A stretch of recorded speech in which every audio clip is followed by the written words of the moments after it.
ಮತ್ತು ಸಾಲದ ಬಿಡುಗಡೆ ನಂತರದ ಕ್ರಮಗಳು ಹೇಗಿರಬೇಕು ಅನ್ನೋದ್ರ ಬಗ್ಗೆ ನಾವು ತಿಳ್ಕೊಳ್ಳೋಣ.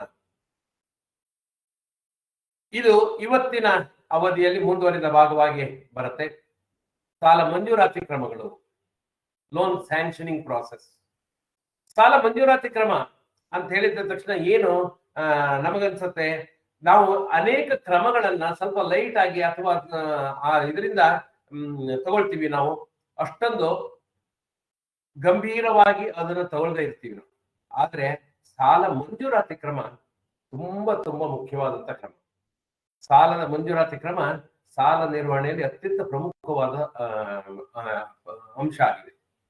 ಈ ಹಂತದಲ್ಲಿ ಯಾವುದೇ ಒಂದು ಲೋಪ ಆದ್ರೂ ತಪ್ಪಾದ್ರೂ ಗಂಭೀರ ಪರಿಣಾಮ ಅಂದ್ರೆ ಸಾಲದ ವಸೂಲಾತಿ ಮೇಲೆ ಪರಿಣಾಮ ಬೀರುತ್ತೆ. ಯಾಕೆಂದ್ರೆ ನಾವು ಎಲ್ಲೋ ಒಂದ್ ಕಡೆ ಹೇಳ್ತೀವಿ, ನಾವು ಸರಿಯಾಗಿ ಮಂಜೂರಾದ ಸಾಲ 75% ರಿಕವರಿ ಆದಂಗೆ, ಉಳಿದಂತೆ ಸ್ವಲ್ಪ ಮಾತ್ರ ಉಳ್ಕೊಳ್ಳುತ್ತೆ. ಹಾಗಾಗಿ ಸಾಲ ಮಂಜೂರಾತಿ ಕ್ರಮ ಸರಿಯಾಗಿ ಆಗದೆ ಹೋದ್ರೆ ಅಂತಹ ಸಾಲಗಳು ಎಂದು ಸರಿಯಾಗಿ ಆಗಿದ್ರೆ ಎಂದು ಸುಸ್ತಿ ಆಗುದಿಲ್ಲ. ಸರಿಯಾದ ಕ್ರಮದಲ್ಲಿ ನಾವು ಸಾಲ ಮಂಜೂರಾತಿ ಮಾಡಿದ್ದರೆ ಅಂತಹ ಸಾಲ ಮಂಜೂರಾತಿ ಮತ್ತು ಬಿಡುಗಡೆ ಇದೆರಡು ಪ್ರೀ ಲೋನ್ ರಿಕ್ವೈರ್ಮೆಂಟ್ಸ್. ಅಂದ್ರೆ ಸಾಲ ಬಿಡುಗಡೆಗೆ ಮುನ್ನ ನಾವು ಏನೇನು ನೋಡ್ಬೇಕು ಅದಷ್ಟನ್ನು ಸರಿಯಾಗಿ ಮಾಡ್ಕೊಂಡಿದ್ರೆ ಅಂತಹ ಸಾಲಗಳು ಯಾವತ್ತೂ ನಿಮಗೆ ಸುಸ್ತಿ ಆಗುವಂತಹ ಸಂಭವ ಕಡಿಮೆ. ಅಕಸ್ಮಾತ್ ಸುಸ್ತಿ ಆದ್ರೂ ಕೂಡ ವಸೂಲು ಮಾಡಬಹುದಾಗಿರ್ತದೆ. ಯಾಕೆಂದ್ರೆ ಸಾಲ ಮಂಜೂರಾತಿ ಮತ್ತು ಬಿಡುಗಡೆಯಲ್ಲಿ ನಾವು ಅಂತಹ ದಾಖಲಾತಿಗಳನ್ನು ನಿರ್ವಹಿಸಿರ್ತೇವೆ. ಸೊ ಸರಿಯಾದ ಸಾಲ ಮಂಜೂರಾತಿ ಮಾಡಿದರೆ ಸಂಸ್ಥೆ ಸುಸ್ಥಿತಿಯಲ್ಲಿ ಇರ್ತದೆ. ನಮ್ಮ ಸಂಸ್ಥೆ ದುಸ್ಥಿತಿಗೆ ಹೋಗ್ತಾ ಇದೆ ಅಂತ ಕಾರಣ ಸಾಲ ಮಂಜೂರಾತಿ ಕ್ರಮದಲ್ಲಿ ನಾವು ಸರಿಯಾಗಿ ಕ್ರಮ ಹಿಡಿದೇ ಇರುವಂತದ್ದು. ಬಿಡುಗಡೆ ಕ್ರಮ, ಸಾಲ ಮಂಜೂರಾತಿ ಮತ್ತು ಬಿಡುಗಡೆ ಕ್ರಮದಲ್ಲಿ ನಾವು ಆಸಕ್ತಿ ವಹಿಸಿಲ್ಲ ಅಂದ್ರೆ ಕಡೆಗೆ ಸಂಸ್ಥೆ ದುಸ್ಥಿತಿಗೆ ಹೋಗ್ಲಿಕ್ಕಾಗತ್ತೆ. ಯಾವುದೇ ಸಂಸ್ಥೆಯಲ್ಲಿ NPA ಕಾರಣದಿಂದಾಗಿ ಸಂಸ್ಥೆ ದುಸ್ಥಿತಿಗೆ ಹೋಗ್ತಾ ಇದೆ ಅಂತ ಹೇಳಿ ನೋಡಿದರೆ NPA ಆಗ್ಲಿಕ್ಕೆ ಕಾರಣ ಏನು ಅಂದ್ರೆ ಸಾಲ ಮಂಜೂರಾತಿ ಕ್ರಮ ಮತ್ತು ಸಾಲ ಬಿಡುಗಡೆ ಕ್ರಮ. ಹಾಗಾಗಿ ಈ ಎರಡು ಕ್ರಮಗಳು ತುಂಬಾ ತುಂಬಾ ಅತ್ಯಂತ ಪ್ರಮುಖವಾಗಿರುವಂತದ್ದು. ಹಾಗಾಗಿ ಇವುಗಳನ್ನ ನಾವು ಗಂಭೀರವಾಗಿ ಇದು ಮಾಡ್ಬೇಕು. ಈಗ ನಾನು ಹಿಂದೆ ಒಂದ್ಸರಿ ಹೇಳಿದ್ದೆ, ಸಾಲದ ಇದರಲ್ಲಿ 5C ತತ್ವ ಅಂತ ಹೇಳಿ, ಕ್ಯಾರೆಕ್ಟರ್, ಕೆಪಾಸಿಟಿ, ಇದೆಲ್ಲ ಹೇಳಿದ್ದೆ ನಾನು. ಹಾಗೆ ಸಾಲ ಮಂಜೂರಾತಿ ಕ್ರಮದಲ್ಲಿ ಲೋನ್ ಅಪ್ರೈಸಲ್ ಮಾಡುವಾಗ, ಅಂದ್ರೆ ಒಂದು ಸಾಲವನ್ನ ಅಪ್ರೈಸ್ ಮಾಡುವಾಗ ನಾವು ಇನ್ನೂ ಒಂದು ಅನುಸರಣೆ ಮಾಡಬೇಕು. ಅದಕ್ಕೆ 7P ಕಾನ್ಸೆಪ್ಟ್ ಅಂತೀವಿ. 7P concept. ಆ 7P ಕಾನ್ಸೆಪ್ಟ್ ಅನ್ನ ನಾವು ಸರಿಯಾಗಿ ಅಳವಡಿಸ್ಕೊಂಡು ಅದನ್ನ ಗಂಭೀರವಾಗಿ ತಗೊಂಡು ಅದರೇ ಕ್ರಮದಲ್ಲಿ ನಾವು ಎಲ್ಲ ಸಾಲ ಮಂಜೂರಾತಿ ಕ್ರಮದಲ್ಲಿ ಆ P ಕಾನ್ಸೆಪ್ಟ್ಗಳನ್ನ 7P ಕಾನ್ಸೆಪ್ಟ್ಗಳನ್ನ ಅಳವಡಿಸ್ಕೊಂಡು ಅದರ ಮೂಲಕ ನಾವು ಸಾಲ ಮಂಜೂರಾತಿ ಮಾಡಿದ್ದೇ ಹೋದಾದ್ರೆ ನಿಮ್ಮ ಸಾಲ 99% ರಿಕವರಿ ಆಗುತ್ತೆ. ಅಷ್ಟು ಸುವ್ಯವಸ್ಥಿತವಾಗಿ ನಾವು ಸಾಲ ಮಂಜೂರಾತಿ ಕ್ರಮವನ್ನು ನಿರ್ವಹಿಸಿದ್ದೆ ಆದ್ರೆ ಸಾಲ ವಸೂಲಾತಿ ಕ್ರಮದಲ್ಲಿ ನಮ್ಗೆ ಯಾವುದೇ ಆತಂಕಗಳು ಅಡ್ಡಿಗಳು ಬರೋದಿಲ್ಲ. ಹಾಗಾದ್ರೆ ಆ 7P ಕಾನ್ಸೆಪ್ಟ್ ಅಂದ್ರೆ ಏನು? 7P ಕಾಂಪ್ಲೈನ್ಸ್ ಅಂತೀವಿ. 7P ಕಾಂಪ್ಲೈನ್ಸ್ ಅಂತೀವಿ. ಅದು ಸಾಲ ಮಂಜೂರಾತಿ ಕ್ರಮದಲ್ಲಿ ಬ್ಯಾಂಕಿಂಗ್ ಸೆಕ್ಟರ್ ನಲ್ಲಿ 7P ಕಾನ್ಸೆಪ್ಟ್ ತುಂಬಾ ಪಾಪ್ಯುಲರ್. ಅವ್ರು ಅದಷ್ಟು ನೋಡ್ಕೊಂಡೇ ಇದು ಮಾಡುವಂಥದ್ದು. ಎಷ್ಟೋ ಸಾರಿ ನಾವು ನಮ್ಮ ಸಂಬಂಧಗಳ ಹಿನ್ನೆಲೆಯಲ್ಲಿ ನಾವು ಈ ವಿಚಾರಗಳನ್ನ ಗೌಣವನ್ನ ಮಾಡ್ತೀವಿ. ಆದ್ರೆ ಯಾವುದೇ ಬ್ಯಾಂಕ್ಗಳಲ್ಲಿ ಸಿಬ್ಬಂದಿಗಳು ಇದನ್ನು ಗೌಣವಾಗಿ ತಗೊಳ್ಳೋದಿಲ್ಲ. ಹಾಗಾಗಿ ಇಲ್ಲಿ ಯಾರ್ಯಾರು ನಿರ್ದೇಶಕರಿದ್ದೀರಿ, ಯಾರ್ಯಾರು ಸಿಇಒಗಳಿದ್ದೀರಿ, ಅವುಗಳು ಇದರ ಬಗ್ಗೆ ಕೂಲಂಕಷವಾಗಿ ಅಧ್ಯಯನ ಮಾಡಿ ಇದನ್ನ ನೀವು ಸರಿಯಾಗಿ ಅನುಸರಿಸಿದ್ದೆ ಆದರೆ ನಿಮ್ಮ ಸಾಲದಲ್ಲಿ ಯಾವುದೇ ಸಾಲ, ನೀವು ಈಗ NPA ಆಗಿರೋ ಸಾಲಗಳನ್ನ ಒಂದ್ಸಾರಿ ಪರಿಶೀಲನೆ ಮಾಡಿ, ಈ 7P ಅನ್ನ ಅನುಸರಿಸಿದೀವ ನಾವು, ಇಲ್ಲಿ ಅನುಸರಿಸಲಿಲ್ಲ ಅಂತ ಹೇಳಲಿಕ್ಕೆ ನಿಮಗೆ ಸಾಕಷ್ಟು ನೆಪಗಳು ಸಿಗ್ಬಹುದು. ನಮ್ಮ ಸಹಕಾರ ಸಂಸ್ಥೆ ಆದ್ರೆ ಏನ್ ಮಾಡೋದು, ಡೈರೆಕ್ಟರ್ಸ್ ಹೀಗ್ ಮಾಡ್ತಾರೆ, ಅಥವಾ ನಮ್ಮಲ್ಲಿ ಸಿಬ್ಬಂದಿಗಳು ಅಷ್ಟೊಂದು ಎಜುಕೇಟ್ ಇಲ್ಲ, ಅಥವಾ ಏನೇನೋ ನೆಪಗಳು ಹೇಳ್ಬಹುದು. ನೆಪಗಳು ಸಾವಿರಾರು ಸಿಗಬಹುದು ಇದನ್ನ ಅನುಸರಿಸದೇ ಇರ್ಲಿಕ್ಕೆ. ಆದರೆ ಅನುಸರಿಸಬೇಕು ಅನ್ನೋ ಬದ್ಧತೆ ಇದ್ದರೆ ನಿಮಗೆ ಅದೊಂದೇ ಬದ್ಧತೆ ಇದಿಷ್ಟನ್ನು ಅನುಸರಿಸಲಿಕ್ಕೆ ಅನುವು ಮಾಡಿಕೊಡತ್ತೆ. ಹಾಗಾದ್ರೆ ಏನು 7P ಅನುಸರಣೆ? ಮೊದಲನೇದು ವ್ಯಕ್ತಿ, ಪರ್ಸನ್. ಎರಡನೇದು ಉದ್ದೇಶ, ಪರ್ಪಸ್. ಮೂರನೇದು ಪ್ರಾಡಕ್ಟ್. ಯಾವ ಸಾಲ? ಪ್ರಾಡಕ್ಟ್ ಅಂತ ಹೇಳಿದ್ರೆ ಯಾವ ಸಾಲ, ನಮ್ಮಲ್ಲಿ ಯಾವ ಸಾಲಗಳನ್ನು ಕೊಡ್ತಾ ಇದೀವೋ ಆ ಸಾಲಗಳಿಗೆ ಪ್ರಾಡಕ್ಟ್ ಅಂತೀವಿ. ನಾವು ಸೇಲ್ ಮಾಡ್ತಾ ಇರುವಂತಹ ಪ್ರಾಡಕ್ಟ್ ನಮ್ಮ ಸಾಲಗಳು. ಯಾವ ಸಾಲಗಳನ್ನು ಕೊಡ್ತಾ ಇದ್ದೀವಿ. ನಾಲ್ಕನೇದು ಏನು ಪ್ರಕ್ರಿಯೆ ಮಾಡ್ತಾ ಇದ್ದೀವಿ. ಸಾಲವನ್ನು ಅರ್ಜಿ ತಗೊಳ್ಳೋದ್ರಿಂದ ಹಿಡಿದು ಬಿಡುಗಡೆ ಮಾಡೋವರೆಗೆ ಏನ್ ಪ್ರಾಸೆಸ್ ಮಾಡ್ತಾ ಇದೀವಿ ಅದು ಪಕ್ಕಾ ಇದೆಯಾ. ಏನು ಪ್ರೈಸ್ ಅಲ್ಲಿ ಕೊಡ್ತಾ ಇದೀವಿ ಅಂದ್ರೆ ನಮ್ಮ ಪ್ರಾಡಕ್ಟ್ಗೆ ಒಂದು ಪ್ರೈಸ್ ಇದೆ, ಒಂದು ದರ ಇದೆ. ಅದು ದರ ಯಾವುದು ಅಂದ್ರೆ ಬಡ್ಡಿ, ಮತ್ತೆ ಪ್ರೈಸ್ ಏನು ಅಂದ್ರೆ ದರ, ಕಂತು, ವಾಯ್ದೆ. ಇದು ಮೂರನ್ನ ಪ್ರೈಸ್ ಟ್ಯಾಗ್ ಅಲ್ಲಿ ನಾವು ನೋಡ್ತೀವಿ. ಆಮೇಲೆ ಮರುಪಾವತಿ ಸಾಮರ್ಥ್ಯ ಇದೆಯಾ, ಪೇಮೆಂಟ್ ಕೆಪಾಸಿಟಿ ಇದೆಯಾ. ಮತ್ತೆ last but not the list, ಭದ್ರತೆ ಏನು. ಇದಿಷ್ಟನ್ನು ನಾವು ಗಮನಿಸಿದ್ರೆ ನಿಮ್ಮಲ್ಲಿ ನೀವು ಈಗಲಿಂದನೇ ನೋಡ್ಕೊಳ್ಳಿಕ್ಕೆ ಹೋಗ್ಬೋದು, ನಿಮ್ಮಲ್ಲಿ ಈ 7P ಅನುಸರಣೆ ಎಷ್ಟರ ಮಟ್ಟಿಗೆ ಆಗ್ತಾ ಇದೆ. ಯಾವ್ದಾವ್ದನ್ನ ನೀವು ಲೋಪವನ್ನಾಗಿ ಪರಿಗಣಿಸ್ತಾ ಇದ್ದೀರಿ, ಅಂದ್ರೆ ಲೋಪವನ್ನಾಗಿ ಮಾಡ್ತಾ ಇದ್ದೀರಿ, ಅಥವಾ ಗೌಣವಾಗಿ ಪರಿಗಣಿಸ್ತಾ ಇದ್ದೀರಿ, ಅದನ್ನ ನೋಡ್ದೇನೆ ಅದರ ಬಗ್ಗೆ ಗಮನ ವಹಿಸದೇನೆ ನೀವು ಮಾಡ್ತಾ ಇದ್ದೀರಿ ಅನ್ನೋದ್ರ ಬಗ್ಗೆ ಸ್ವಲ್ಪ ಗಮನ ಕೊಡಿ. ಪರ್ಸನ್ ಅಂದ್ರೆ ಏನು? ಪರ್ಸನ್ ಅಂದ್ರೆ ಅವನಿಗೆ ಕ್ರೆಡಿಟ್ ಅರ್ಹತೆ ಇದೆಯಾ, ಅವನು ಸಾಲಕ್ಕೆ ಯೋಗ್ಯನ. ಅಂದ್ರೆ ಸಾಲಗಾರನ ಸಾಲದ ಮರುಪಾವತಿಗೂ ಸಾಮರ್ಥ್ಯ ಸೂಚಿಸುತ್ತೆ. ಕ್ರೆಡಿಟ್ ರೇಟಿಂಗ್ ಅಂತೀವಿ. ಕ್ರೆಡಿಟ್ ಅಂತ ಹೇಳಿದ್ರೆ ಏನು ಅಂತ ನಾನು ಹೇಳಿದ್ದೆ. ಕ್ರೆಡಿಟ್ ಅಂದ್ರೆ ನಂಬಿಕೆ. ಆ ನಂಬಿಕೆಯನ್ನ ಉಳಿಸ್ಕೊಳ್ಳುವಂತಹ ಸಾಮರ್ಥ್ಯ ಅವನ ಹತ್ರ ಇದೆಯಾ, ಅವನ ಕ್ರೆಡಿಟ್ ಇತಿಹಾಸ ಏನು, ಅವನ ಆದಾಯ ಏನು, ಉದ್ಯೋಗದ ಸ್ಥಿರತೆ ಇದೆಯಾ, ಸಾಲ ಮತ್ತು ಆದಾಯ ಅನುಪಾತಗಳು ಏನು ಯಾವ್ದಿದೆ, ಅವನಿಗೆ ಆದಾಯ ಬರುವ ಒಂದು 10,000 ರೂಪಾಯಿ ಆದ್ರೆ 20,000 ರೂಪಾಯಿ ಕಂತುಗಳನ್ನು ನಿಗದಿಪಡಿಸಿದ್ರೆ ವಸೂಲಿ ಮಾಡ್ಲಿಕ್ಕೆ ಆಗೋದಿಲ್ಲ. ಹಾಗಾಗಿ ಸಾಲ ಮತ್ತು ಅವನ ಆದಾಯದ ಅನುಪಾತ ಯಾವ್ದಿದೆ, ಇದನ್ನೆಲ್ಲ ನೋಡ್ಲಿಕ್ಕೆ ನಾವು ಅವನ ಕ್ರೆಡಿಟ್ ಅರ್ಹತೆಯನ್ನ ನೋಡ್ಬೇಕಾಗತ್ತೆ. ಅವನ ಮರುಪಾವತಿ ಸಾಮರ್ಥ್ಯ ಇದೆಯಾ, ಇದನ್ನ ವಿಶೇಷವಾಗಿ ಮತ್ತೆ ನೋಡ್ತೀವಿ ಪ್ರಿಪೇಮೆಂಟ್ ಕೆಪಾಸಿಟಿ ಅಂತ ಅಲ್ಲಿ ಕೂಡ. ಹಾಗಾಗಿ ಪರ್ಸನ್ ನೋಡುವಾಗ ಅವನಿಗೆ ಅವನ ಕ್ಲಪ್ತ ಕಾಲದಲ್ಲಿ ಇನ್ ಟೈಮ್ ಪಂಕ್ಚುಯಲ್ ಆಗಿ ನಮಗೆ ಸಾಲವನ್ನು ಮರುಪಾವತಿಸುವ ಸಾಮರ್ಥ್ಯ ಇದೆಯಾ, ಇವನ ಆದಾಯ ಮತ್ತು ವೆಚ್ಚಗಳು, ಇತರೆ ಹಣಕಾಸುಗಳ ಬಾಧ್ಯತೆಗಳು, ಈಗಾಗಲೇ ಎಷ್ಟು ಕಡೆ ಸಾಲ ಮಾಡಿದ್ದಾನೆ ಅದ್ರ ಮೇಲೆಲ್ಲ ಇರ್ತದೆ. ಹಾಗೆ ಒಟ್ಟಾರೆ ಅವನ ಆರ್ಥಿಕ ಸ್ಥಿರತೆ ಹೇಗೆ, ಫೈನಾನ್ಷಿಯಲ್ ಸ್ಟೆಬಿಲಿಟಿ, ಅವನ ಆರ್ಥಿಕ ಸ್ಥಿರತೆ ಹೇಗಿರ್ತದೆ. ಇದು ಸಾಲಗಾರನ ಸೊತ್ತಿರ್ಬೋದು, ಹೊಣೆಗಾರಿಕೆ ಇರ್ಬೋದು, ಅವನ ಕ್ಯಾಶ್ ಫ್ಲೋ ಇರ್ಬೋದು, ಒಟ್ಟಾರೆ ಅವನ ಆರ್ಥಿಕ ಆರೋಗ್ಯ, ಫೈನಾನ್ಷಿಯಲ್ ಹೆಲ್ತ್ ಅನ್ನ ನೋಡ್ಬೇಕಾಗತ್ತೆ. ಅವನು ಯಾವ ರೀತಿ ಸುಸ್ಥಿತಿಯಲ್ಲಿ ಇದಾನ ಅಥವಾ ದುಸ್ಥಿತಿಯಲ್ಲಿ ಜಾರ್ತಾ ಇದ್ದಾನ ಅಥವಾ ಈಗಾಗಲೇ ದುಸ್ಥಿತಿ ಹೋಗಿದಾನ. ಸೊ ಮೊದಲನೇದು ಪರ್ಸನ್, ಯಾರಿಗೆ ನಾವು ಸಾಲ ಕೊಡ್ತಾ ಇದೀವೋ ಅವನನ್ನು ಒಂದು ಸಾರಿ ಸ್ಕ್ಯಾನ್ ಮಾಡ್ಬೇಕು ನಾವು. ಅವನ ಸ್ಕ್ಯಾನಿಂಗ್ ಅಲ್ಲಿ ಇರುವಂತಹ ಅಂಶಗಳು ಯಾವ್ದು ಈಗ ನಾನು ತಿಳಿಸಿದಂತ ಅಂಶಗಳನ್ನ ಗಮನದಲ್ಲಿ ಇಟ್ಕೊಂಡು ಅವನನ್ನು ಒಂದ್ಸಾರಿ ಸ್ಕ್ಯಾನ್ ಮಾಡಿದರೆ ಆ ಮನುಷ್ಯನಿಗೆ ನಾವು ಸಾಲ ಕೊಡಬಹುದಾ ಇಲ್ವಾ. ಎರಡನೇದು ಪರ್ಪಸ್, ಯಾವ ಉದ್ದೇಶಕ್ಕೋಸ್ಕರ ನಾವು ಕೊಡ್ತಾ ಇದ್ದೀವಿ, ಅವನ ಉದ್ದೇಶ. ಒಂದು ಪ್ರೊಡಕ್ಟಿವ್ ಉದ್ದೇಶ ಇದೆಯಾ, ಉತ್ಪಾದಕತೆಯ ಉದ್ದೇಶ ಇದೆಯಾ, ಅವನು ಯಾತಕ್ಕೋಸ್ಕರ ಸಾಲವನ್ನು ಕೇಳ್ತಾ ಇದ್ದಾನೆ. ಸಾಲವನ್ನ ಉತ್ಪಾದಕತೆಗೋಸ್ಕರ ಉಪಯೋಗಿಸಿದರೆ, ಅವರ ಆರ್ಥಿಕ ಪರಿಸ್ಥಿತಿಯನ್ನು ಸುಧಾರಿಸಲಿಕ್ಕೋಸ್ಕರ ಬಳಸಿದರೆ ಅಂತಹ ಸಾಲಗಳು ನಮಗೆ ಮರುಪಾವತಿ ಆಗುವಂತಹ ಸಾಧ್ಯತೆಗಳು ಜಾಸ್ತಿ. ಉತ್ಪಾದಕತೆಯ ಉದ್ದೇಶ ಅಂತ ಹೇಳಿದ್ರೆ ಪ್ರೊಡಕ್ಟಿವ್ ಪರ್ಪಸ್ ಅಂದ್ರೆ ವ್ಯಾಪಾರ, ಅವನು ವ್ಯಾಪಾರಸ್ಥನಾಗಿದ್ರೆ ಅವನ ವ್ಯಾಪಾರ ವಿಸ್ತರಣೆ, ಇನ್ನೊಂದು ಸ್ವಲ್ಪ ಎಕ್ಸ್ಟೆನ್ಷನ್ ಮಾಡ್ತೀನಿ ಸರ್, ಇನ್ನೊಂದು ಸ್ವಲ್ಪ ವರ್ಕಿಂಗ್ ಕ್ಯಾಪಿಟಲ್ ಜಾಸ್ತಿ ಬೇಕು. ಶಿಕ್ಷಣ ಆದ್ರೆ ಅವನ ಮಗನಿಗೆ ಶಿಕ್ಷಣ ಕೊಡಿಸ್ಲಿಕ್ಕೆ, ಅಥವಾ ಆರೋಗ್ಯ ರಕ್ಷಣೆ, ಅಥವಾ ಇನ್ನಿತರ ಉತ್ಪಾದಕ ಅಂದ್ರೆ ಯಾವುದೇ ರೀತಿಯ ಒಂದು ಒಬ್ಬ ಆಟೋ ಡ್ರೈವರ್ಗೆ ಕೊಟ್ರೆ, ಆಟೋವನ್ನ ಕೊಟ್ರೆ ಅವನಿಗೆ ಅದರಿಂದ ಉತ್ಪಾದಕತೆ ಸಿಗತ್ತೆ. ಯಾವ ಪರ್ಪಸ್ ಅಂದ್ರೆ ನಾವು ಕೊಡುವ ಸಾಲದಿಂದ ಅವನಿಗೆ ಆದಾಯ ಉತ್ಪತ್ತಿ ಆಗ್ಬೇಕು. ಆ ಆದಾಯ ಉತ್ಪತ್ತಿಯಿಂದ ಅವನ ನಿರ್ವಹಣೆ ಮತ್ತು ನಮ್ಮ ಸಾಲದ ನಿರ್ವಹಣೆ ಎರಡನ್ನ ಮಾಡ್ಲಿಕ್ಕೆ ಅವನಿಗೆ ಯೋಗ್ಯತೆ ಮತ್ತು ಸಬಲತೆ ಬರಬೇಕು. ಆ ರೀತಿ ಅಂತಹ ಯೋಚನೆ ಮಾಡಿದ್ರೆ ನಮಗೆ ಆವಾಗ ಪರ್ಪಸ್ ಸರ್ವ್ ಆಗತ್ತೆ, ನಾವು ಕೂಡ ಪರ್ಪಸ್ ಕೂಡ ಸರ್ವ್ ಆಗತ್ತೆ. ಯಾಕಂದ್ರೆ ಸಾಲವನ್ನ ಕೊಡುವಾಗ ಅವನು ನಮ್ಮಲ್ಲಿ ನಾವು ಅನ್ಕೊಂಡದ್ದೇ ಹೇಗೆ ನಮ್ಮ ಸದಸ್ಯರನ್ನು ಆರ್ಥಿಕವಾಗಿ ಮೇಲೆತ್ತುವುದು ಅನ್ನೋ ಒಂದು ಉದ್ದೇಶ ಇಟ್ಕೊಂಡು ನಾವು ಮಾಡಿದೀವಿ, ಸಾಲ ಕೊಡೋಣ. ಆದ್ರೆ ಸಾಲವನ್ನ ಪರ್ಪಸ್ ಯಾಕೆಂದ್ರೆ ಪ್ರೊಡಕ್ಟಿವ್ ಪರ್ಪಸ್ ಆಗಿರ್ಬೇಕು. ಎಷ್ಟೋ ಸಾರಿ ಬಾಕಿ ಆಸ್ಪೆಕ್ಟ್ಗಳು ಚೆನ್ನಾಗಿದೆ ಅನ್ನೋ ಕಾರಣಕ್ಕೋಸ್ಕರ, ಭದ್ರತೆ ಚೆನ್ನಾಗಿದೆ ಅನ್ನೋ ಕಾರಣಕ್ಕೋಸ್ಕರ, ಅವರ ಅಜ್ಜ ಮಾಡಿದ ಆಸ್ತಿ ಇದೆ ಅನ್ನೋ ಕಾರಣಕ್ಕೋಸ್ಕರ ಅದರ ಆಧಾರದ ಮೇಲೆ ಇವರಿಗೆ ಸಾಲ ಕೊಡ್ತೀವಿ. ಇವರು ಅದನ್ನ ಉತ್ಪಾದಕತ್ವವಾಗಿ ಉಪಯೋಗಿಸೋದಿಲ್ಲ. ಎಲ್ಲೋ ಒಂದ್ ಕಡೆಗೆ ತಮ್ಮ ಚಟವನ್ನ ತೀರ್ಸ್ಲಿಕ್ಕೆ, ಇಸ್ಪೀಟ್ ಆಡ್ಲಿಕ್ಕೆ ಅಥವಾ ಇನ್ಯಾವುದಕ್ಕೂ ಉಪಯೋಗಿಸ್ತಾರೆ, ಅಥವಾ ಮಗಳ ಮದುವೆ ಮಾಡ್ಲಿಕ್ಕೆ ಉಪಯೋಗಿಸ್ತಾರೆ.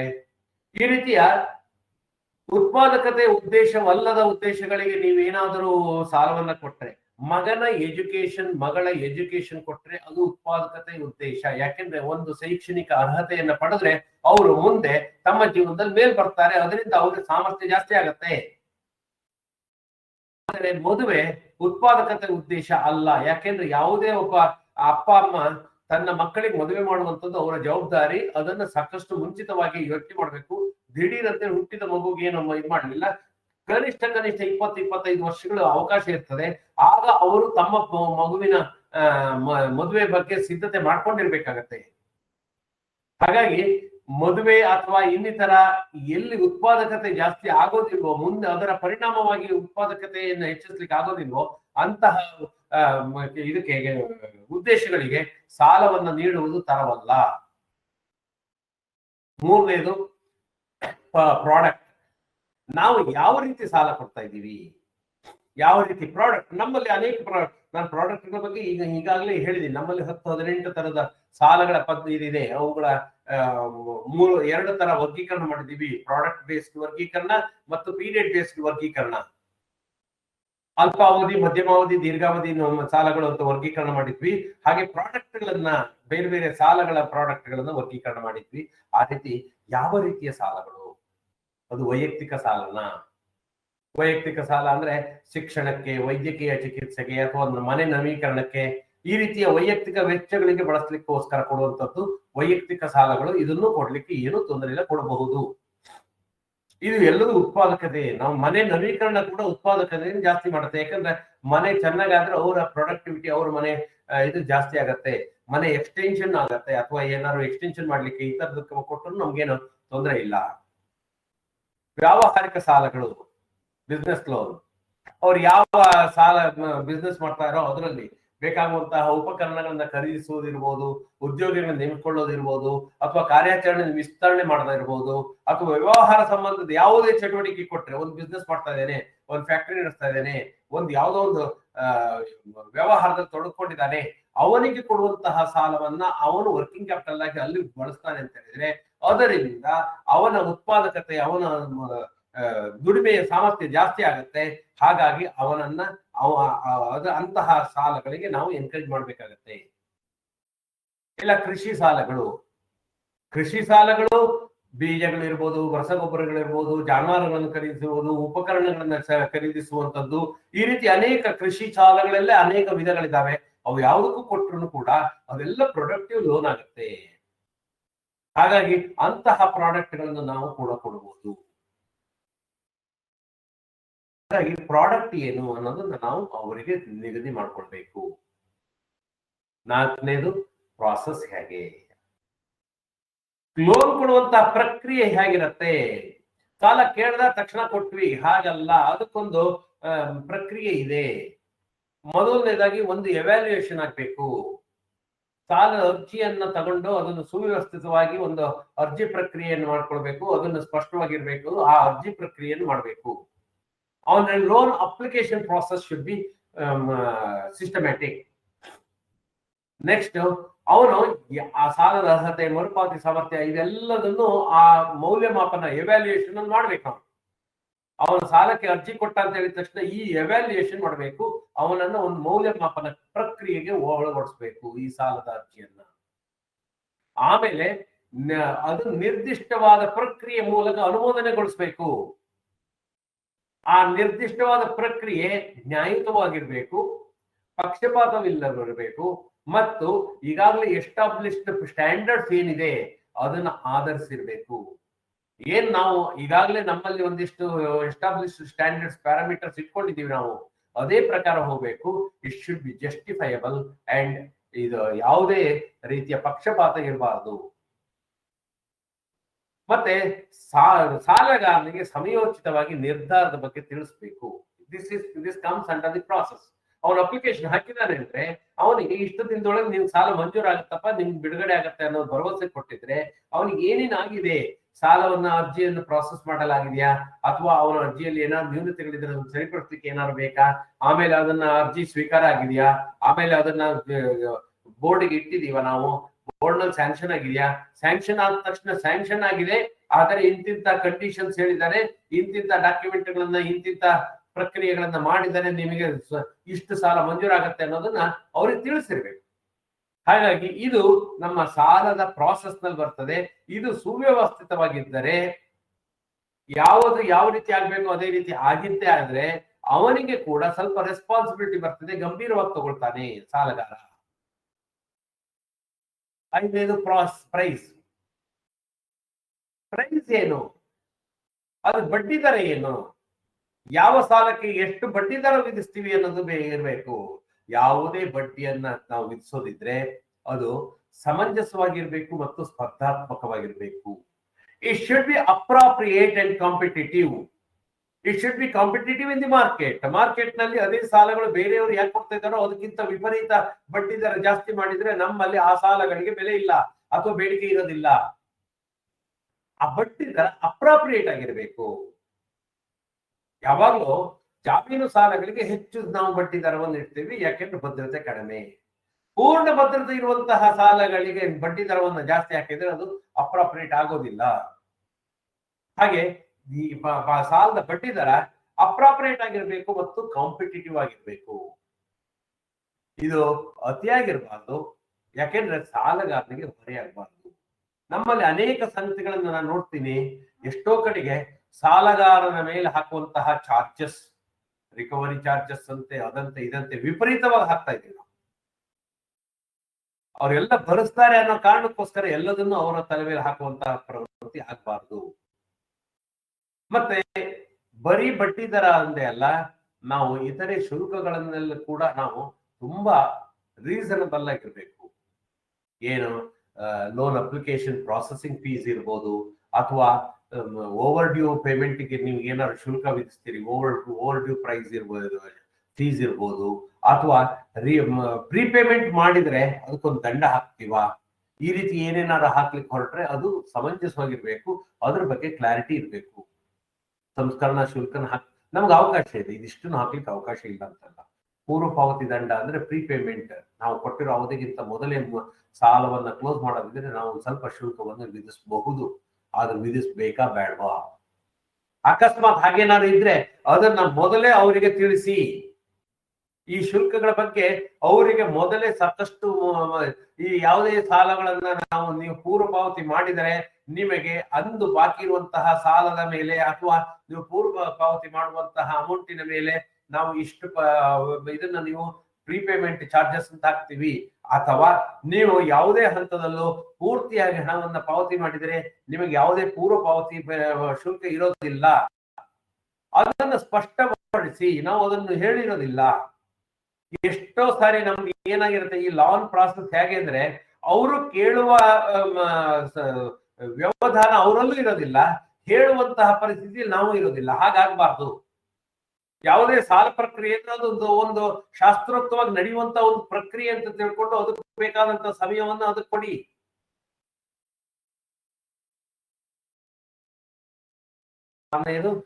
ಪೇಮೆಂಟ್ ಕೆಪಾಸಿಟಿ ಅಂದ್ರೆ ಸಾಲಗಾರನ ಮರುಪಾವತಿ ಮಾಡುವಂತಹ ಸಾಮರ್ಥ್ಯ, ಮರುಪಾವತಿ ಸಾಮರ್ಥ್ಯ, ರಿಪೇಮೆಂಟ್ ಕೆಪಾಸಿಟಿ. ಅವನ ಆದಾಯ ಇರ್ಬೋದು, ಉದ್ಯೋಗ ಸ್ಥಿರತೆ ಇರ್ಬೋದು, ಅವನ ಟೆಂಪರರಿ ಜಾಬ್ ಅಲ್ಲಿ ಇದ್ದಾನೋ ಪರ್ಮನೆಂಟ್ ಜಾಬ್ ಅಲ್ಲಿ ಇದ್ದಾನೋ, ಅಥವಾ ಅವನಿಗೆ ಬೇರೆ ಆದಾಯಗಳು ಇದೆಯಾ, ಈಗಾಗಲೇ ಮನೆ ಕಡೆ ಅವನಿಗೆ ಆಸ್ತಿ ಇದಿದೆ, ಅಲ್ಲಿಂದನೂ ಸ್ವಲ್ಪ ಆದಾಯ ಬರ್ತಾ ಇದೆ, ಅವ್ರ ಅಪ್ಪ ಅಮ್ಮ ಗಟ್ಟಿ ಇದ್ದಾರೆ, ಮನೆ ಕಡೆಗಳೆಲ್ಲ ನೋಡ್ಕೊಳ್ತಾರೆ, ಈ ರೀತಿ ಏನಾದ್ರು ಇದೆಯಾ, ಅಥವಾ ಹಣಕಾಸಿನ ಬಾಧ್ಯತೆಗಳು ಏನೇನಿದೆ, ಅವನ ಮನೆಯಲ್ಲಿ ತುಂಬಾ ಸಾಲಗಳನ್ನು ಮಾಡ್ಕೊಳ್ಳುವಂತ ಪರಿಸ್ಥಿತಿ ಇದೆ, ಎಲ್ಲ ಇದನ್ನು ಇವನೊಬ್ಬನೇ ಮಾಡ್ಬೇಕಾಗಿದೆ. ಈ ರೀತಿ ಅವನ ಸಾಲಗಾರನ ಸಾಮರ್ಥ್ಯವನ್ನ ಅಳತೆ ಮಾಡ್ಕೊಳ್ಬೇಕು. ಯಾಕೆಂದ್ರೆ ಈ ಸಾಲಗಾರನ ಸಾಮರ್ಥ್ಯ ಎಷ್ಟಿದೆಯೋ ಅಷ್ಟರ ಮಟ್ಟಿಗೆ ಆ ಸಾಲ ಸುಸ್ಥಿರವಾಗಿರುತ್ತೆ. ಆ ಸಾಲ ಸುಸ್ಥಿರವಾಗಿರ್ಬೇಕು, ನಮ್ಗೆ ರಿಪೇಮೆಂಟ್ ಚೆನ್ನಾಗಾಗ್ಬೇಕು ಅಂದ್ರೆ ಸಾಲಗಾರನ ಸಾಮರ್ಥ್ಯವನ್ನ ಅಳತೆ ಮಾಡಿ ನಾವು ಕೊಡ್ಬೇಕಾಗತ್ತೆ. ಅಕಸ್ಮಾತ್ ಸಾಲಗಾರನಿಗೆ ಸಾಮರ್ಥ್ಯ ಕಡಿಮೆ ಇದೆ, ಸ್ವಲ್ಪ ಕಡಿಮೆ ಸಾಲ ಕೊಡೋಣ, ಕಂತುಗಳನ್ನ ಕಡಿಮೆ ನಡೆಸೋಣ, ಅಥವಾ ದೀರ್ಘಾವಧಿ ಸಾಲ ಕೊಡೋಣ, ಕಂತುಗಳನ್ನು ಕಡಿಮೆ ಹಾಕೋಣ. ಆಗ ಅವನ ಸಾಮರ್ಥ್ಯವನ್ನು ವಿತಿನ್ ಸಾಮರ್ಥ್ಯ, ಅವನಲ್ಲಿ ಸಾಮರ್ಥ್ಯ ಕೊಡ್ಲಿಕ್ಕೆ ಎಷ್ಟು ಅಪ್ಲಿಕೇಶನ್ ಅಲ್ಲೂ ಅವನ ರಿಪೇಮೆಂಟ್ ಕೆಪಾಸಿಟಿಯನ್ನು ಅವನಿಂದನೇ ಹೇಳ್ಸ್ಕೊಂಡಿರ್ಬೇಕು. ತಿಂಗಳಿಗೆ ನಾನು 15,000 ರೂಪಾಯಿ ರಿಪೇಮೆಂಟ್ ಮಾಡ್ತೀನಿ, 50,000 ರೂಪಾಯಿ ರಿಪೇಮೆಂಟ್ ಮಾಡ್ತೀನಿ, ಅವನ ಹತ್ರ ಹೇಳ್ಸ್ಕೊಂಡಿರ್ಬೇಕು. ನಾವು ನಿಗದಿ ಮಾಡೋದಕ್ಕಿಂತ ಮೊದಲು ಅವನು ಅದಕ್ಕೆ ಒಪ್ಪಿರ್ಬೇಕು. ಅದಕ್ಕಿಂತ ಅವನು ಈಗ ನಿಮ್ಮ ಅರ್ಜಿಯಲ್ಲಿ ಪ್ರತಿ ತಿಂಗಳ ಪಾವತಿಸಬಹುದಾದ ಮೊತ್ತ ಎಷ್ಟು ಅಂತ ಹೇಳಿದಾಗ ಅವನು 15,000 ಅಂತ ಬರೆದಾಗ ನೀವು 25,000 ಕಂತನ್ನು ನಿಗದಿಪಡಿಸಿದರೆ ನೀವೇ ತಪ್ಪು ಮಾಡಿದ್ದೀರಿ ಅಂತಾಗತ್ತೆ. ಅವನಿಂದಲೇ ಭರಿಸ್ಕೊಳ್ಳಿ ಎಷ್ಟು ನಿಮ್ ಕೆಪಾಸಿಟಿ ಇದೆಯಪ್ಪ. ಯಾಕೆಂದ್ರೆ ಅವನ ಕೆಪಾಸಿಟಿಯನ್ನ ಅವನಲ್ಲದೆ ಬೇರೆ ಯಾರಿಗೂ ಗೊತ್ತಿರೋದಿಲ್ಲ. ಹೆಚ್ಚು ಜನಕ್ಕೆ ಅವನು ತನ್ನ ಕೆಪಾಸಿಟಿಯನ್ನು ಒಂದು ಸಾರಿ ಕಮಿಟ್ ಮಾಡ್ಕೊಂಡ ಅಂದ್ರೆ ಅದಕ್ಕಿಂತ ಕಡಿಮೆ ನಿರ್ಧರಿಸಿದರೆ ನೀವು ತಪ್ಪು ಮಾಡಿದ ಹಾಗಾಗೋದಿಲ್ಲ. ಹಾಗಾಗಿ ಅವನಿಗೆ ರಿಪೇಮೆಂಟ್ ಕೆಪಾಸಿಟಿ ಎಷ್ಟಿದೆಯಪ್ಪ ಅಂತ ನೀವು ಸರಿಯಾಗಿ ಹೇಳ್ಬೇಕು, ಅದನ್ನ ಸಮರ್ಥನೆ ಮಾಡ್ಬೇಕು. ಅದಕ್ಕೆ ಯಾವ ಆಧಾರ ಇದೆ ಅನ್ನೋದನ್ನ ನೀವು ಕೊಡ್ಬೇಕು ಅನ್ನೋ ರೀತಿಯಲ್ಲಿ ನಿಮ್ಮ ಅರ್ಜಿಯಲ್ಲಿ ಮೆನ್ಷನ್ ಮಾಡ್ಕೊಂಡ್ರೆ, ಅವನು 25,000 ರೂಪಾಯಿ ಪ್ರತಿ ತಿಂಗಳು ಕೊಡಬಹುದು ಅಂತೇಳಿ ಮೆನ್ಷನ್ ಮಾಡಿದಾನೆ ಅಂದ್ರೆ ಅವನಿಗೆ 20,000 ರೂಪಾಯಿ, 15,000 ರೂಪಾಯಿ, 10,000 ರೂಪಾಯಿ ಕಂತುಗಳನ್ನು ನಿಗದಿಪಡಿಸಿದಾಗ ಅವನಿಗೆ ಅದು ಹೊರೆಯಾಗೋದಿಲ್ಲ ಅನ್ನೋದು ಡಾಕ್ಯುಮೆಂಟರಿ ಎವಿಡೆನ್ಸ್ ಆಗತ್ತೆ. ನಾಳೆ ಅವನು ಕೊಡ್ಲಿಲ್ಲ ಅಂದ್ರೆ ನಮಗೆ ಇಲ್ಲ ಸರ್ ಅವನೇ ಹೇಳಿದ್ದ 25,000 ರೂಪಾಯಿ ನನ್ನ ಸಾಮರ್ಥ್ಯ ಇದೆ ಅಂತ ಹೇಳಿದ್ದ, ನಾವು 15,000 ರೂಪಾಯಿ ಮಾತ್ರ ನಿಗದಿ ಮಾಡಿದೀವಿ ಅಂತ. ಅದೇ ಉಲ್ಟಾ ಆದರೆ 15,000 ರೂಪಾಯಿ ಸಾಮರ್ಥ್ಯ ಇದೆ ಅಂತ ಹೇಳಿದಾಗ ನಾವೇನಾದ್ರು 25,000 ರೂಪಾಯಿ ಕಂತನ್ನ ನಿಗದಿಪಡಿಸಿದರೆ ಆವಾಗ ಅವನಿಗೆ ಒಂದು ಬೇಸ್ ಸಿಗತ್ತೆ. ಇಲ್ಲ ಸರ್ ನನ್ನ ಸಾಮರ್ಥ್ಯನೇ 15,000 ಅಂತ ಹೇಳ್ಕೊಂಡಿದ್ದೆ ನನ್ನ ಅರ್ಜಿಯಲ್ಲಿ ನೋಡಬೇಕಾದ್ರೆ, ಆದ್ರೆ ಅವ್ರು 25,000 ರೂಪಾಯಿ ಕಂತನ್ನ ನಿಗದಿಪಡಿಸಿದ್ದಾರೆ, ನಾನು ಎಲ್ಲಿಂದ ತರಲಿ? ಅರ್ಥ ಮಾಡ್ಕೊಳ್ಳಿ ಇದರ ಸ್ಯಾಂಕ್ಟಿಟಿ ಅಥವಾ ಇದರ ಇದು ಅರ್ಥ ಎಲ್ಲಿ ಬರುತ್ತೆ ಅಂತ. ಹಾಗಾಗಿ ಅವನ ಸಾಮರ್ಥ್ಯವನ್ನ ಗುರುತಿಸ್ಕೊಳ್ಳಿಕ್ಕೆ ನೀವು ಎಲ್ಲಾ ಪ್ರಯತ್ನಗಳನ್ನು ಮಾಡಿರ್ಬೇಕು. ಅದು ಸಾಲ ಸುಸ್ಥಿರವಾಗಿದೆ ಅಂತ ಖಚಿತಪಡಿಸ್ಕೊಳ್ಬೇಕು ಅಂದ್ರೆ ಅವನು ಸಾಮರ್ಥ್ಯ ನಿರ್ಣಯಿಸಿರ್ಬೇಕು. ಮತ್ತು 7ನೆಯದು ಪ್ರೊಟೆಕ್ಷನ್ ಅಥವಾ ಕೊಲ್ಯಾಟರಲ್, ಭದ್ರತೆ ಮತ್ತು ಆಧಾರ ಅಥವಾ ಆಧಾರ. ಏನ್ ಆಧಾರ ಕೊಡ್ತಾರೆ? ಯಾಕೆಂದ್ರೆ ಇದು ನಮಗೆ ಅತಿ ಮುಖ್ಯವಾಗಿ ಬೇಕಾಗಿರುವಂತದ್ದು. ಅವನ ಸಾಲ ನಮಗೆ ಬ್ಯಾಡ್ ಡೆಟ್ಸ್ ಆಗ್ಬಾರ್ದು ಅಂತ ಆದ್ರೆ ಅವನ ಏನು ಸಾಮರ್ಥ್ಯ ಇದೆ ಅದಕ್ಕೆ ತಕ್ಕನಾಗಿ ನಮಗೆ ಭದ್ರತೆಯನ್ನು ಕೊಡ್ತಾನ. ಅವನಿಗೆ ಏನ್ ಸಾಲ ಕೊಡ್ತೀವಿ ಅದಕ್ಕೆ ತಕ್ಕನಾಗಿ ಭದ್ರತೆ ಕೊಟ್ಟಿದ್ದರೆ ನಮಗೆ ಹೋಗು ಬಾಕಿ ಆಗ್ಲಿ, ಸುಸ್ತಿ ಆಗ್ಲಿ ಅಥವಾ ಮುಳುಗೋಗುವ ಸಾಲಗಳು, ಬ್ಯಾಡ್ ಡೆಟ್ ಆಗೋದನ್ನ ತಪ್ಪಿಸ್ಲಿಕ್ಕೆ ಅದು ಬೇಕಾಗತ್ತೆ, ಭದ್ರತೆ ಬೇಕಾಗತ್ತೆ. ಇದು ಚರ ಆಸ್ತಿ ಆಗಿರ್ಬೋದು, ಸ್ಥಿರ ಆಸ್ತಿ ಆಗಿರ್ಬೋದು, ವಾಹನಗಳಿರ್ಬೋದು, ಅಥವಾ ಇನ್ನಿತರೆ ಸ್ವತ್ತುಗಳು, ಬಂಗಾರ ಅಥವಾ ಇದರದ್ದು ಏನಾದ್ರು ಆಧಾರಗಳಾಗಿರ್ಬೋದು. ಮತ್ತು ನಾವು ಕೊಡುವ ಸಾಲದ ಮೊತ್ತಕ್ಕಿಂತ ಅದರ ಮೊತ್ತ ಜಾಸ್ತಿ ಆಗಿರ್ಬೇಕು. ನಾವು 50,000 ರೂಪಾಯಿ ಸಾಲ ಕೊಡ್ತಾ ಇದೀವಿ ಅಂದ್ರೆ ಕನಿಷ್ಠ 75,000ದಷ್ಟಾದ್ರೂ ಅವನ ಆಸ್ತಿಯನ್ನ ನಮಗೆ ಪ್ಲೆಜ್ ಮಾಡಬೇಕು. ಮತ್ತೆ ಯಾವುದೇ ಇದರಲ್ಲಿ ಸುಸ್ತಿ ಅಥವಾ ಬಾಕಿಯಾದ ಸಂದರ್ಭದಲ್ಲಿ ಭದ್ರತೆಯನ್ನ ಸುಲಭವಾಗಿ ನಗದೀಕರಿಸುವಂತಿರ್ಬೇಕು. ದೊಡ್ಡ ದೊಡ್ಡ ಮೊತ್ತದ ಸಾಲಗಳಾದ್ರೆ ಅಡಮಾನ ಸಾಲಗಳು ಆಗುತ್ತೆ. ಸಣ್ಣ ಪುಟ್ಟ ಸಾಲಗಳಿಗೆ 50,000 ಬೇಕು ಅಂದ್ರೆ ಅಡಮಾನ ಸಾಲಗಳನ್ನ ಕೊಡ್ಲಿಕ್ಕೆ ಹೋಗ್ಬೇಡಿ. ಯಾಕೆಂದ್ರೆ ಅದು ನಗದೀಕರಿಸುವಂತದ್ದೇ ಭಾರಿ ಕಷ್ಟ ಆಗುತ್ತೆ. ಹಾಗಾಗಿ ಈ 7P ಮತ್ತೊಮ್ಮೆ ಹೇಳ್ತಾ ಇದ್ದೀನಿ, ಈ 7Pಯನ್ನ ನೀವು ಸಮಂಜಸವಾಗಿ ಸಮರ್ಥವಾಗಿ ವಿಶ್ಲೇಷಣೆ ಮಾಡಿ ಅದರ ಮೂಲಕನೇ ನೀವು ಸಾಲ ಮಂಜೂರಾತಿ ನಿರ್ಣಯಕ್ಕೆ ತಗೊಂಡಿದ್ದೆ ಆದರೆ ಸ್ನೇಹಿತರೆ ನಿಮ್ಗೆ ಹೇಳ್ತೀನಿ 90% of the loans you can feel it is recovered. 90% recovery ಆದಂಗೆ. ಯಾಕಂದ್ರೆ ಇದಷ್ಟು ನಾವು ನೋಡಿರ್ತೀವಿ. ಇನ್ ಎಲ್ಲೋ ನಾವು ಸಾಲ ಕೊಟ್ಟ ನಂತರ ಆಗುವ ಘಟನೆಗಳ ಪರಿಣಾಮವಾಗಿ ಕೆಲವೊಂದು ಸಾಲಗಳು ಸುಸ್ತಿ ಆಗಬಹುದು, ಇಲ್ಲ ಅಂತಲ್ಲ. ಆದ್ರೆ ಆ ಕಾರಣದಿಂದಾಗಿ ಆಗುವ ಸಾಲಗಳನ್ನ ನಿರ್ವಹಿಸುವಂತ ಕ್ರಮ ಬೇರೆ ಇರ್ತದೆ, ಅದು ನೋಡೋಣ. ಆದ್ರೆ ನಾವಾಗೆ ಗೊತ್ತಿದ್ದು ಅಂತಹ ಸಾಲಗಳನ್ನ ನಾವು ಆಹ್ವಾನ ಮಾಡೋದು ಬೇಡ. ಅಂತಹ ಅಂದ್ರೆ ಹೋಗು ಬಾಕಿ ಅಥವಾ ಸುಸ್ತಿ ಆಗುವಂತಹ ಅಥವಾ ಬ್ಯಾಡ್ ಡೆಟ್ಸ್ ಮುಳುಗುವ ಸಾಲಗಳನ್ನ ನಾವು ಆಹ್ವಾನ ಮಾಡೋದು ಬೇಡ. ನಮ್ಮ ಕೇರ್ ನಲ್ಲಿ ನಾವು ಇರಬೇಕು.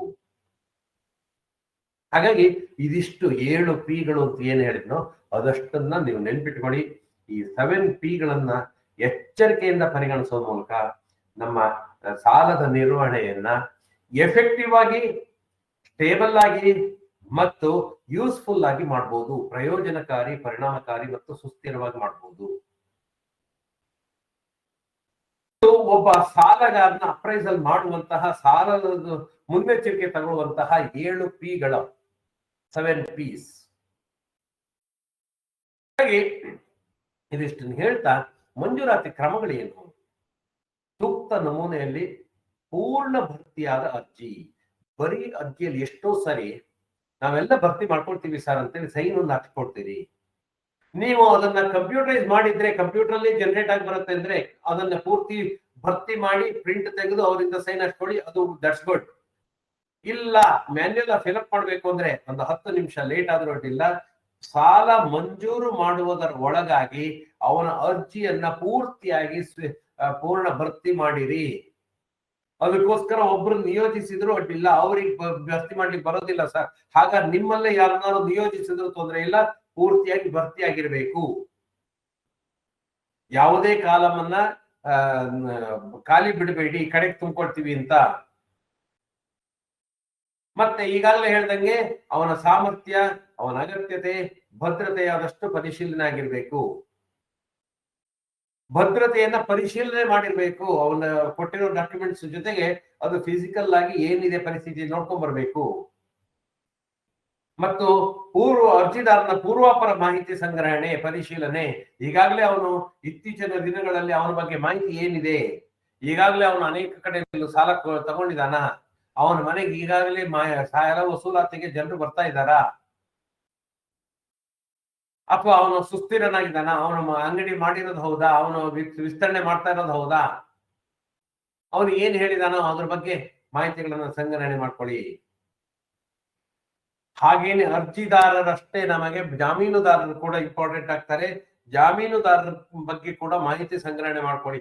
ಎಷ್ಟೋ ಇದರಲ್ಲಿ ನಮಗೆ ಜಾಮೀನುದಾರರಿಗೆ ಅವರಿಗೆ ಆಕ್ಚುಲಿ ತಾವು ಸಾಲಗಾರರಿಗೆ ಇದು ಕೊಟ್ಟಿದ್ದೀವಿ ಅಥವಾ ಜಾಮೀನಾಗಿದ್ದೀವಿ ಅನ್ನೋ ಮಾಹಿತಿನೇ ಇರೋದಿಲ್ಲ, ಅಥವಾ ಯಾರಿಗಾಗಿದ್ದೀವಿ ಅನ್ನೋ ಮಾಹಿತಿನೂ ಇರೋದಿಲ್ಲ, ಅಥವಾ ಎಷ್ಟಕ್ಕೆ ಏನು ಭದ್ರತೆ ಕೊಟ್ಟಿದ್ದಾರೆ, ಹೇಗೆ ಏನು ಮಾಹಿತಿ ಇಲ್ದೇನೆ ನಾವು ಜಾಮೀನುದಾರನ್ನ ಹಾಕ್ಸ್ಕೊಂಡ್ಬಿಡ್ತೀವಿ, ಒಂದ್ ಸೈನ್ ಅಂತಿದ್ರೆ ಸಾಕು, ಆಡಿಟ್ ಅಬ್ಜೆಕ್ಷನ್ ಬರದೇ ಇರೋ ಸಾಕು ಅಂತ.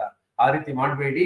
ಜಾಮೀನುದಾರರ ಬಗ್ಗೆ ನಾನು ಹಿಂದೆನೆ ಹೇಳಿದೀನಿ, ಜಾಮೀನುದಾರರು ಕೂಡ ತುಂಬಾ ಮುಖ್ಯವಾಗ್ತಾರೆ ನಮ್ಮ ಸಾಲ ವಸೂಲಾತಿ ಕ್ರಿಯೆಯಲ್ಲಿ. ಹಾಗಾಗಿ ಜಾಮೀನು ಮಾಹಿತಿದಾರರ ಮಾಹಿತಿ ಸಂಗ್ರಹಣೆಯನ್ನ ತುಂಬಾ ಚೆನ್ನಾಗಿ ಮಾಡ್ಕೊಳ್ಬೇಕಾಗತ್ತೆ. ಪ್ರತಿ ಸಾಲದ ಮಂಜೂರಾತಿಗೂ ಅಗತ್ಯ ಷರತ್ತುಗಳೊಂದಿಗೆ ಪ್ರತ್ಯೇಕ ಮಂಜೂರಾತಿ. ಸಪೋಸ್ ಯಾವುದೋ ಒಂದು ಸಾಲ ಮಂಜೂರಾತಿ, ಪ್ರತಿ ಸಾಲದ ಮಂಜೂರಾತಿಗೂ ಪ್ರತ್ಯೇಕವಾದ ಮಂಜೂರಾತಿ ಆದೇಶ ಹೊರಡಿಸಬೇಕು. ಒಂದು ಸಾಲ ಮಂಜೂರಾತಿಗೆ ಒಂದೊಂದು ಸಾಲಕ್ಕೂ ಒಂದೊಂದು ಮಂಜೂರಾತಿ ಆದೇಶ ಬೇಕು. ಎಲ್ಲ ಸಾಲಗಳನ್ನ ಸೇರಿಸಿ ಒಂದೇ ಮಂಜೂರಾತಿ ಆದೇಶ ಮಾಡ್ತೀವಿ. ಬೋರ್ಡ್ ಆಫ್ ಡೈರೆಕ್ಟರ್ಸ್ ಆ ರೀತಿ ಮಾಡಬೇಡಿ. ಯಾವ್ಯಾವ ಸಾಲಗಳಿಗೆ ಎಷ್ಟೆಷ್ಟು ಕೊಡ್ತೀವಿ ಅದು ಮಂಜೂರಾತಿ ಆದೇಶವನ್ನೇ ಪ್ರತ್ಯೇಕವಾಗಿ ಹೊರಡಿಸಿ. ಹಾಗಾಗಿ ಮಂಜೂರಾತಿ ಆದೇಶ ಕೂಡ ತುಂಬಾ ಮುಖ್ಯ ಆಗಿರುತ್ತೆ. ಈ ಮಂಜೂರಾತಿ ಮಾಡೋಕ್ಕಿಂತ ಮೊದಲು ಅರ್ಜಿಯನ್ನು ಸ್ವೀಕಾರ ಮಾಡ್ಬೇಕಾಗತ್ತೆ. ಅರ್ಜಿ ಸ್ವೀಕಾರ ಮಾಡುವಾಗ ನಾನು ಈಗಾಗಲೇ ಹೇಳ್ದಂಗೆ ನಿಗದಿತ ನಮೂನೆಯಲ್ಲಿ ಅರ್ಜಿ ಭರ್ತಿ ಮಾಡ್ಬೇಕು, ಸಾಲಗಾರನೇ ಮಾಡ್ಬೇಕು. ಇಲ್ಲದ್ರೆ ನೀವಾರು ಅಸಿಸ್ಟ್ ಮಾಡಿ. ಎಷ್ಟು ಸಾಲಗಾರರಿಗೆ ಪೂರ್ತಿಯಾಗಿ ಬರ್ಲಿಕ್ಕೆ ಬರೋದಿಲ್ಲ, ಮಾಡಿ. KYC ದಾಖಲೆಗಳನ್ನ ಏನ್ ತಗೊಳ್ಬೇಕು ಅದನ್ನ ತಗೊಂಡಿರಿ. ನಿಮ್ಮಲ್ಲ ಈಗಾಗಲೇ KYC ದಾಖಲೆಗಳು ಇದೆ ಅಂದ್ರೆ okay, Aadhaar card, PAN card ನಮಗೆ KYC ದಾಖಲೆ. ಆಧಾರ್ ಕಾರ್ಡ್ ನಮಗೆ ಸಹಕಾರ ಸಂಘಗಳಿಗೆ ಆಧಾರ್ ಕಾರ್ಡ್ KYC ದಾಖಲೆ. ಪ್ಯಾನ್ ಕಾರ್ಡ್ ನಮ್ಮಲ್ಲಿ KYC ದಾಖಲೆ ಅಲ್ಲ. ಆದ್ರೆ ಸಾಲ ಕೊಡುವಾಗ ಪ್ಯಾನ್ ಕಾರ್ಡ್ ಅನ್ನು ಕೂಡ ತಗೊಳ್ಳಿ. ಯಾರಿಗೆ ನೀವು 5 ಲಕ್ಷ ರೂಪಾಯಿಗಿಂತ ಹೆಚ್ಚು ಸಾಲವನ್ನ ಕೊಡ್ತಾ ಇದ್ದೀರೋ ಆಗ ಪ್ಯಾನ್ ಕಾರ್ಡ್ ಅನ್ನು ಕೂಡ ತಗೊಳ್ಳಿ. ಯಾಕೆಂದ್ರೆ 5 ಲಕ್ಷ ರೂಪಾಯಿ ಸಾಲ ತಗೊಳ್ತಾ ಇದ್ದವನು ಪ್ಯಾನ್ ಕಾರ್ಡ್ ಅನ್ನು ಹೊಂದಿರಬೇಕಾಗತ್ತೆ. ಹಾಗೆ ಆದಾಯ ದೃಢೀಕರಣ, ಅವನ ವೇತನ ಸ್ಲಿಪ್ಗಳು ಅಥವಾ ಆದಾಯದ ಬಗ್ಗೆ ಏನ್ ದಾಖಲೆ ಕೊಡ್ತಾನೆ, ಏನು ಅವನಿಗೆ ಆದಾಯ ಇಷ್ಟು ಬರ್ತಾ ಇದೆ ಅಂತ ಹೇಳಿದ್ರೆ, ಈಗ ಅಗ್ರಿಕಲ್ಚರ್ ಇನ್ಕಮ್ ಇದೆ ಅಂದ್ರೆ ಅದಕ್ಕೊಂದು ಡಿಕ್ಲರೇಷನ್ ಆದ್ರೂ ತಗೊಳ್ಳಿ. ಅವನ್ ಬಿಸ್ನೆಸ್ ಮಾಡ್ತಾ ಇದ್ದಾನೆ ಅಂದ್ರೆ ಅವನಿಗೆ ಆದಾಯದ ದಾಖಲೆ ಏನಿದೆ, GST ರಿಟರ್ನ್ಸ್ ಇದೆಯಾ ಅಥವಾ IT ರಿಟರ್ನ್ಸ್ ಇದೆಯಾ, ಅಥವಾ ಏನಾದ್ರೂ ಒಂದು ದಾಖಲೆಗಳನ್ನು ತಗೊಳ್ಳಿ. ಮತ್ತೆ ಪ್ರತಿ ಸಾಲಗಳಿಗೆ ಪಾಸ್ಪೋರ್ಟ್ ಅಳತೆಯ ಫೋಟೋಗಳನ್ನು ತಗೊಳ್ಳಿ. ಸರ್ ನಮ್ಮಲ್ಲಿ ಈಗಾಗಲೇ ನಮ್ಮ ಸದಸ್ಯರು ಮಾಡ್ಕೊಳ್ಳುವಾಗ ಫೋಟೋ ತಗೊಂಡಿದ್ವಿ, ಎಷ್ಟೋ ಜನ ಹಂಗೆ ಹೇಳ್ತಾರೆ. ಕಾಲದ ಜೊತೆಗೆ ಇತ್ತೀಚಿನ ಫೋಟೋ ತಗೊಳ್ಳೋದು. ಎಷ್ಟೋ ಸಾರಿ ನಮ್ಮಲ್ಲಿ 5 ವರ್ಷ 10 ವರ್ಷ 15 ವರ್ಷದ ಹಿಂದೆ ಅವನು ಅರ್ಜಿ ಇದು ಸದಸ್ಯರಾಗಿರ್ತಾನೆ, ಅವತ್ತಿನ ಫೋಟೋ ಕೊಟ್ಟಿರ್ತಾನೆ. 5 ವರ್ಷಕ್ಕೊಮ್ಮೆ ಅವರ ಮುಖಚರ್ಯೆ ಬದಲಾವಣೆ ಆಗತ್ತೆ. ನಿಮಗೆ ಪ್ರತಿ 5 ವರ್ಷಕ್ಕೊಮ್ಮೆ ಹೊಸದಾಗಿ ಫೋಟೋ ತಗೊಂಡರೆ ಒಳ್ಳೆಯದು. ಇಲ್ಲದ್ರೆ ಪ್ರತಿ ಮಾನವನ ಇದರಲ್ಲಿ ಹೇಳುವಂತದ್ದೇ ಪ್ರತಿ 5 ವರ್ಷಕ್ಕೊಮ್ಮೆ ಅವನ ಮುಖಚರ್ಯೆ ಬದಲಾವಣೆ ಆಗ್ತಾ ಇರ್ತದೆ. ಫೋಟೋ ತಗೊಳ್ಳೋದು ಯಾಕೆ? ಚಹರೆಯನ್ನ ಗುರುತಿಸ್ಲಿಕ್ಕೆ. ಯಾವಾಗ್ಲೂ ಅವನು SLC ಮಾಸ್ ಕಾರ್ಡ್ ನಲ್ಲಿ ಇರುವಂತಹ ಫೋಟೋವನ್ನು ನೋಡಿ ಇವನು ಇಂಥವನು ಅಂತ ಗುರುತಿಸ್ಲಿಕ್ಕೆ ಕಷ್ಟ ಆಗತ್ತೆ. ಹಾಗಾಗಿ ಇತ್ತೀಚಿನ ಫೋಟೋವನ್ನು ತಗೊಳ್ಕೊಳ್ಳಿ. ಮತ್ತೆ ಅರ್ಜಿಯಲ್ಲಿ ಸಾಲದ ಉದ್ದೇಶ ಸ್ಪಷ್ಟವಾಗಿ ನಮೂದಿಸಬೇಕು. ಈ ಉದ್ದೇಶ ನಿಮಗೆ ಮುಂದೆ ನಾನು ಬರ್ತೀನಿ ವ್ಯಾಜ್ಯ ತೀರ್ಮಾನದ ವಿಚಾರದಲ್ಲಿ. ಆವಾಗ ಸಾಲದ ಉದ್ದೇಶ ಒಂದು ಅವನು ಉಪಯೋಗಿಸಿರೋದು ಬೇರೆ ಆದರೆ ನಮಗೆ ಸಾಲ ವ್ಯಾಜ್ಯ ತೀರ್ಮಾನದ ಸಮಯದಲ್ಲಿ ಅದು ನಮ್ಗೆ ತೊಂದರೆ ಆಗುತ್ತೆ. ಉದ್ದೇಶವನ್ನೇ ತಗೊಂಡಿಲ್ಲ ಅಂತ ಹೇಳಿದ್ರೆ ಅದು ಕೂಡ ಒಂದು ಅಪೂರ್ಣ ಅರ್ಜಿ ಆಗುತ್ತೆ. ಹಾಗಾಗಿ ಅರ್ಜಿ ಸ್ವೀಕಾರವನ್ನ ನಿಯಮಿತ ಮಾಡಿ ಮತ್ತು ಅದನ್ನ ನಿಯಮಬದ್ಧವಾಗಿ ಮಾಡಿ. ಹಾಗೆ ಅಪ್ರೈಸಲ್ ಕೂಡ ಅರ್ಜಿ ಸ್ವೀಕಾರ ಮಾಡಿದ ನಂತರ ಒಂದು ಅಪ್ರೈಸಲ್ ಆಗ್ಬೇಕು. ಕ್ಷೇತ್ರಾಧಿಕಾರಿಗಳು ಅಂದ್ರೆ ನಿಮ್ಮಲ್ಲಿ ಫೀಲ್ಡ್ ಆಫೀಸರ್ ಇದ್ರೆ ಅವರ ಸಾಲಗಾರನ ಸ್ಥಳಕ್ಕೆ ಭೇಟಿ ನೀಡಿ ಪರಿಶೀಲನೆ ನಡೆಸಬೇಕು. ಅಕಸ್ಮಾತ್ ಬೆಳೆ ಸಾಲ ಆಗಿದ್ರೆ ಜಮೀನಿನ ವಿಸ್ತೀರ್ಣ ಮತ್ತು ಬೆಳೆಯ ಸ್ಥಿತಿಯನ್ನ ನೋಡ್ಬೇಕು. ಮನೆ ಸಾಲವಾಗಿದ್ರೆ ನಿವೇಶನದ ದಾಖಲೆಗಳು ಮತ್ತು ನಕ್ಷೆಯನ್ನ ಪರಿಶೀಲನೆ ಮಾಡಬೇಕು.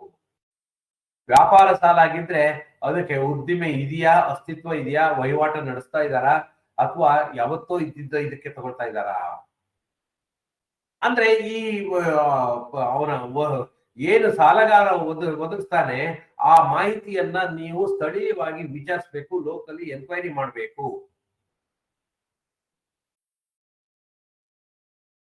ನೆಕ್ಸ್ಟ್ ದೊಡ್ಡ ದೊಡ್ಡ ಸಾಲಗಳಿಗೆ ಅತಿ ಮುಖ್ಯವಾಗಿ ಇತ್ತೀಚಿನ ಬೆಳವಣಿಗೆ ಆಗಿರುವಂತದ್ದು ಹೇಳ್ತೀನಿ.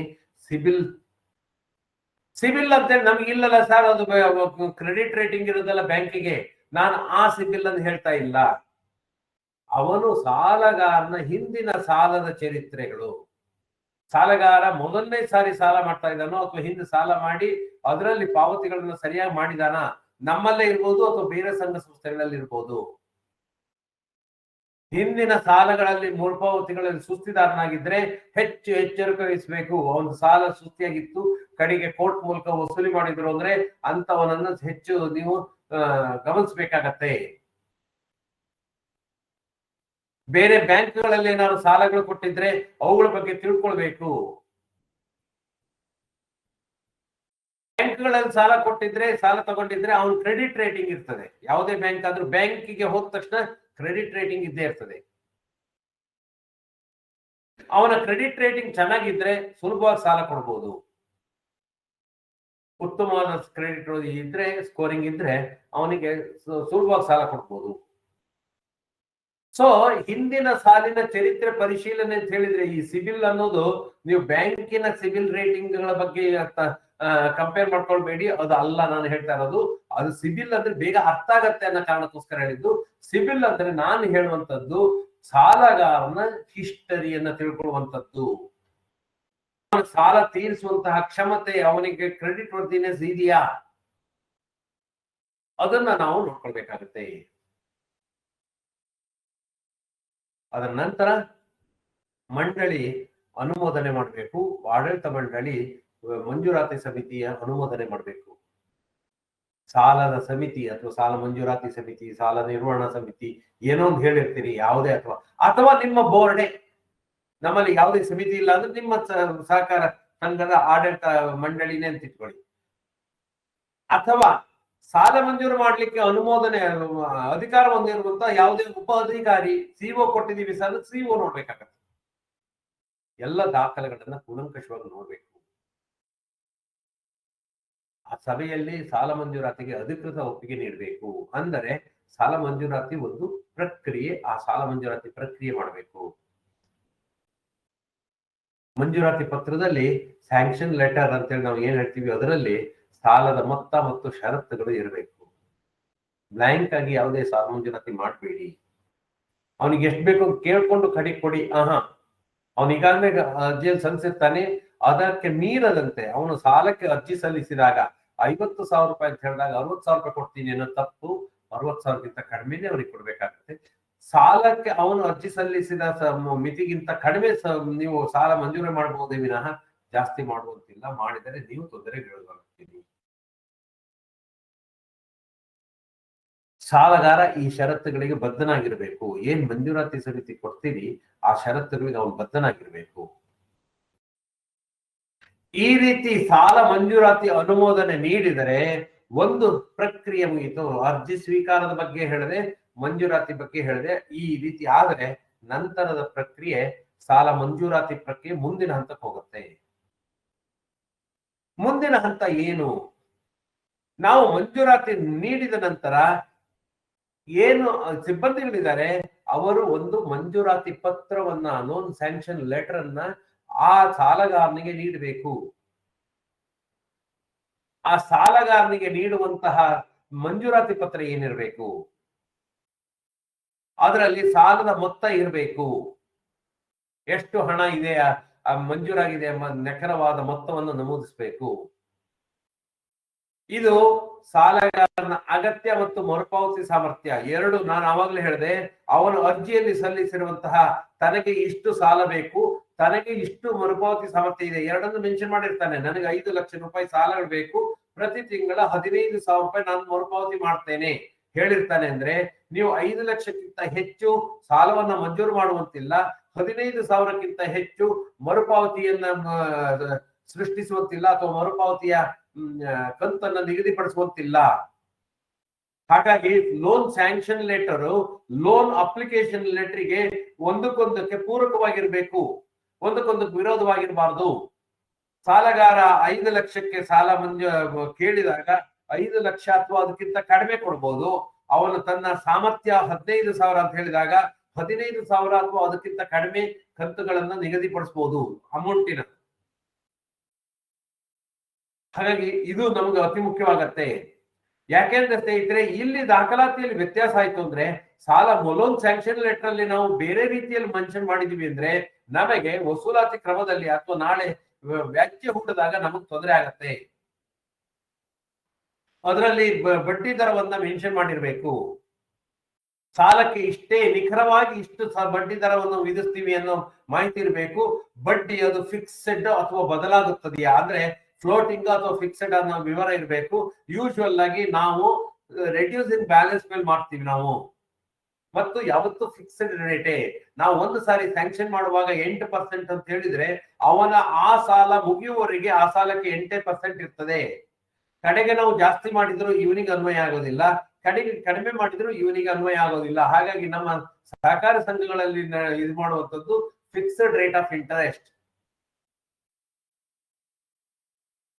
ಇಲ್ಲಿ ಕನ್ಫ್ಯೂಸ್ ಮಾಡ್ಕೊಳ್ಬೇಡಿ. ಫಿಕ್ಸ್ಡ್ ರೇಟ್ ಆಫ್ ಇಂಟ್ರೆಸ್ಟ್ ಅಂತ ಕೂಡ calculation is not fixed, it is on reduced balance, but rate of interest is fixed.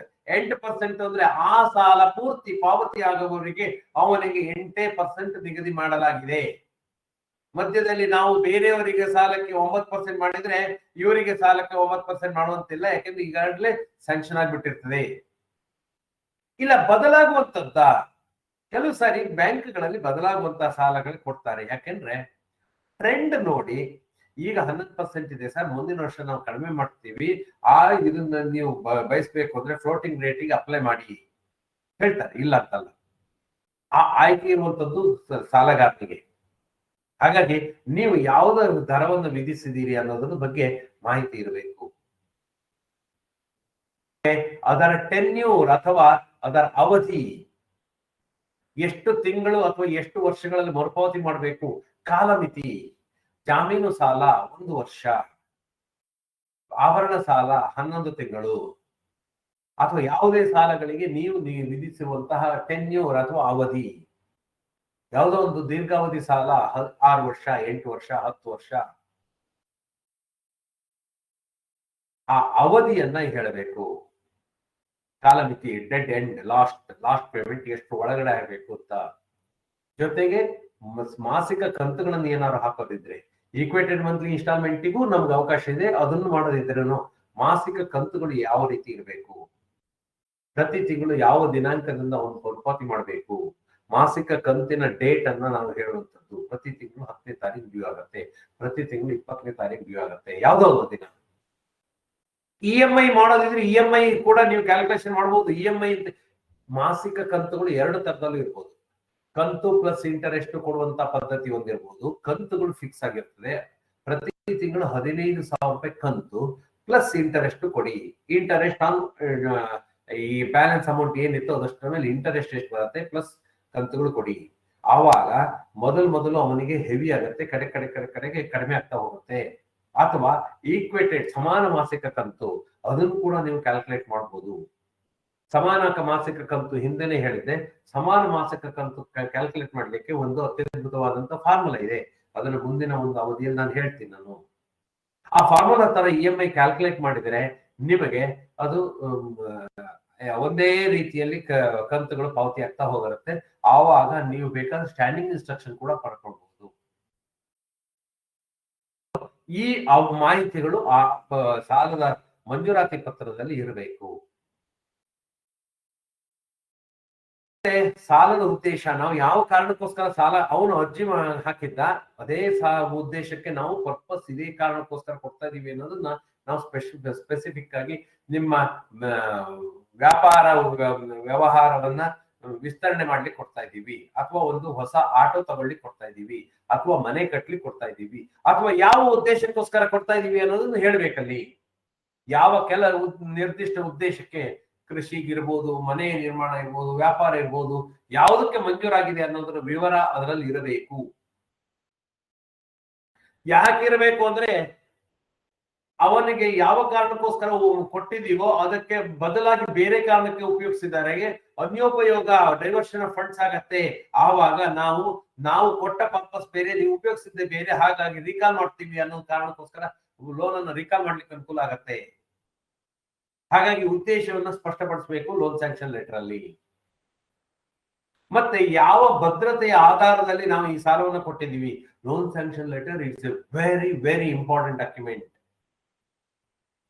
ಹೇಗೆ ಸಾಲದ ಅರ್ಜಿ ಇಷ್ಟು ಇಂಪಾರ್ಟೆಂಟ್, ಅದಕ್ಕಿಂತ ಇಂಪಾರ್ಟೆಂಟ್ ಲೋನ್ ಸ್ಯಾಂಕ್ಷನ್ ಲೆಟರ್. ಆ ಲೋನ್ ಸ್ಯಾಂಕ್ಷನ್ ಲೆಟರ್ ಅಲ್ಲಿ ನೀವು ಇದೆಲ್ಲದನ್ನು ಮೆನ್ಷನ್ ಮಾಡಿರ್ಬೇಕು, ಅವನ ಇದನ್ನ ತಗೊಂಡಿರ್ಬೇಕು.